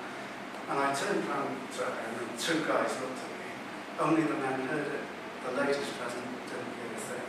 It was only the guys heard it. That is strange. I don't know why that was, but thankfully, in that particular flat, and incidentally, somebody mentioned the Ouija board earlier on. The flat had previously been occupied by students who apparently thought it was good enough to experiment with the Ouija board when they got home from the pub. It was kind of as if the loud bangs were, whatever it was doing it, signing off. It was kind of the goodbye. One thing about this line of work you see is that you never know what's going to happen next, you never know what you're going to have to deal with, and you never know what the result is going to be. The will of the exorcist has to be strong, disciplined. A disciplined mind is of great importance. When I first joined the craft, in my own tradition, which is quite distinct from Georgina's, there are what we call 3 grades or 3 degrees of initiation. When you go between the first and the second, you have to do a very, very long course of mental, psychic development, which is pretty hard work. Tedious at times, but I've never ever failed to be ungrateful for that training that I did in the first degree. Mental discipline is of the utmost importance. It's no good going in against something that's possibly malicious if your mind is all over the shop. If you're thinking, what am I going to have for supper at the end of this, that's no good at all. You'll fail. Simple as. Okay, because we are running quite a long way behind, I'm going to cut this talk down a little bit, so we'll be finishing off in a moment. So, to edit things, I'll move on to the final part of this talk. The exorcism of people, and I'm sometimes asked about this as well, and I would say definitely not a good idea. Only attempted if everything else has failed. I've only ever been asked to do it once, and I declined for the simple reason that I believed that the individual concerned was, how should we put it, not very well. I would only even consider it if every imaginable angle of the psychiatrist, the psychologist, the psychotherapist had failed. And even then, frankly, I would have my doubts as to whether I'm capable of dealing with it. I do believe that the possession of people, as per the Hammer horror films, I believe it's technically possible, but I also believe it's very, very rare. There was the reason that I say that is anything within the world of the occult is possible. There is no such word as impossible when dealing with the occult or forces that are not visible to us. Some years ago, there was, I believe he's retired now, there was a vicar in London who, in his interviews, claimed that he did over 1,000 exorcisms on people a year. Okay? Now, for those of you busy doing a bit of mental arithmetic, you're right, it's about 3 a day. It's roughly 3 a day. Now, my argument would be that you would never come across 3 genuine cases of possession in a lifetime, never mind in a day. Most of these people you were dealing with, the overwhelming majority of them, I would say, were probably mentally disturbed in some way, and I would say that this gentleman, although however well intentioned, was probably doing an awful lot of damage. I'm speaking in public, so I better not name him. There is also a phenomenon in spiritualism called overshadowing, where a spirit will sort of draw close to the aura of the medium. Again, I accept that as a possibility. I would say it's much more full-on red-blooded possession. But not having a great deal of experience of spiritualism, I don't know. I can't pass any further comment on that. Okay, a few final words then, and loads and loads of people disagree with me on the last couple of points. I would say never ever live in a haunted house. If you do, have something done about it. In the case of trapped energy, even trapped energy needs to survive, it needs to thrive, and it needs nurturing. It will probably, although not necessarily, be feeding off your own natural psychic energies. And another point, some people have come up to me and said, okay, it's this old guy, let's go back to old Reg Jones from earlier on in the talk. He was there years before you were. What right have you to throw him out? Well, if you were now no longer in this incarnation, and you were trapped permanently on the material plane, how would you like it? I wouldn't. I certainly wouldn't. I would want somebody to set me free. And in any case, what do you say then to the parents of the toddler that's waking up in the middle of the night screaming because there's a funny man in the corner, and I've encountered that as well? What's more important, the right of the present occupiers and that child, or old Reg Jones, who no longer belongs there anyway? Okay, exorcism is a very, very vast phenomenon. It's a very, very ancient phenomenon. It's been with us since the dawn of time, and no doubt it will be practiced in some form or another until the end of this planet. Thank you for listening, and may your gods walk with you.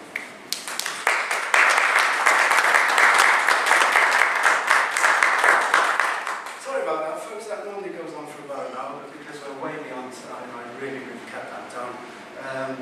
Very, very quickly, any questions? If I know the answer, I'll tell you. If I don't, I'll waffle. Have you ever been scared? Oh, yeah. Goes with the job, yeah. And have you seen things physically shadow people or whatever? Right. Everybody is afraid. We fear that which we don't understand. Okay? Now, very, very rarely can ghosts or trapped energy or whatever you want to call it hurt us. They can in very, very few cases, but in the main they can't.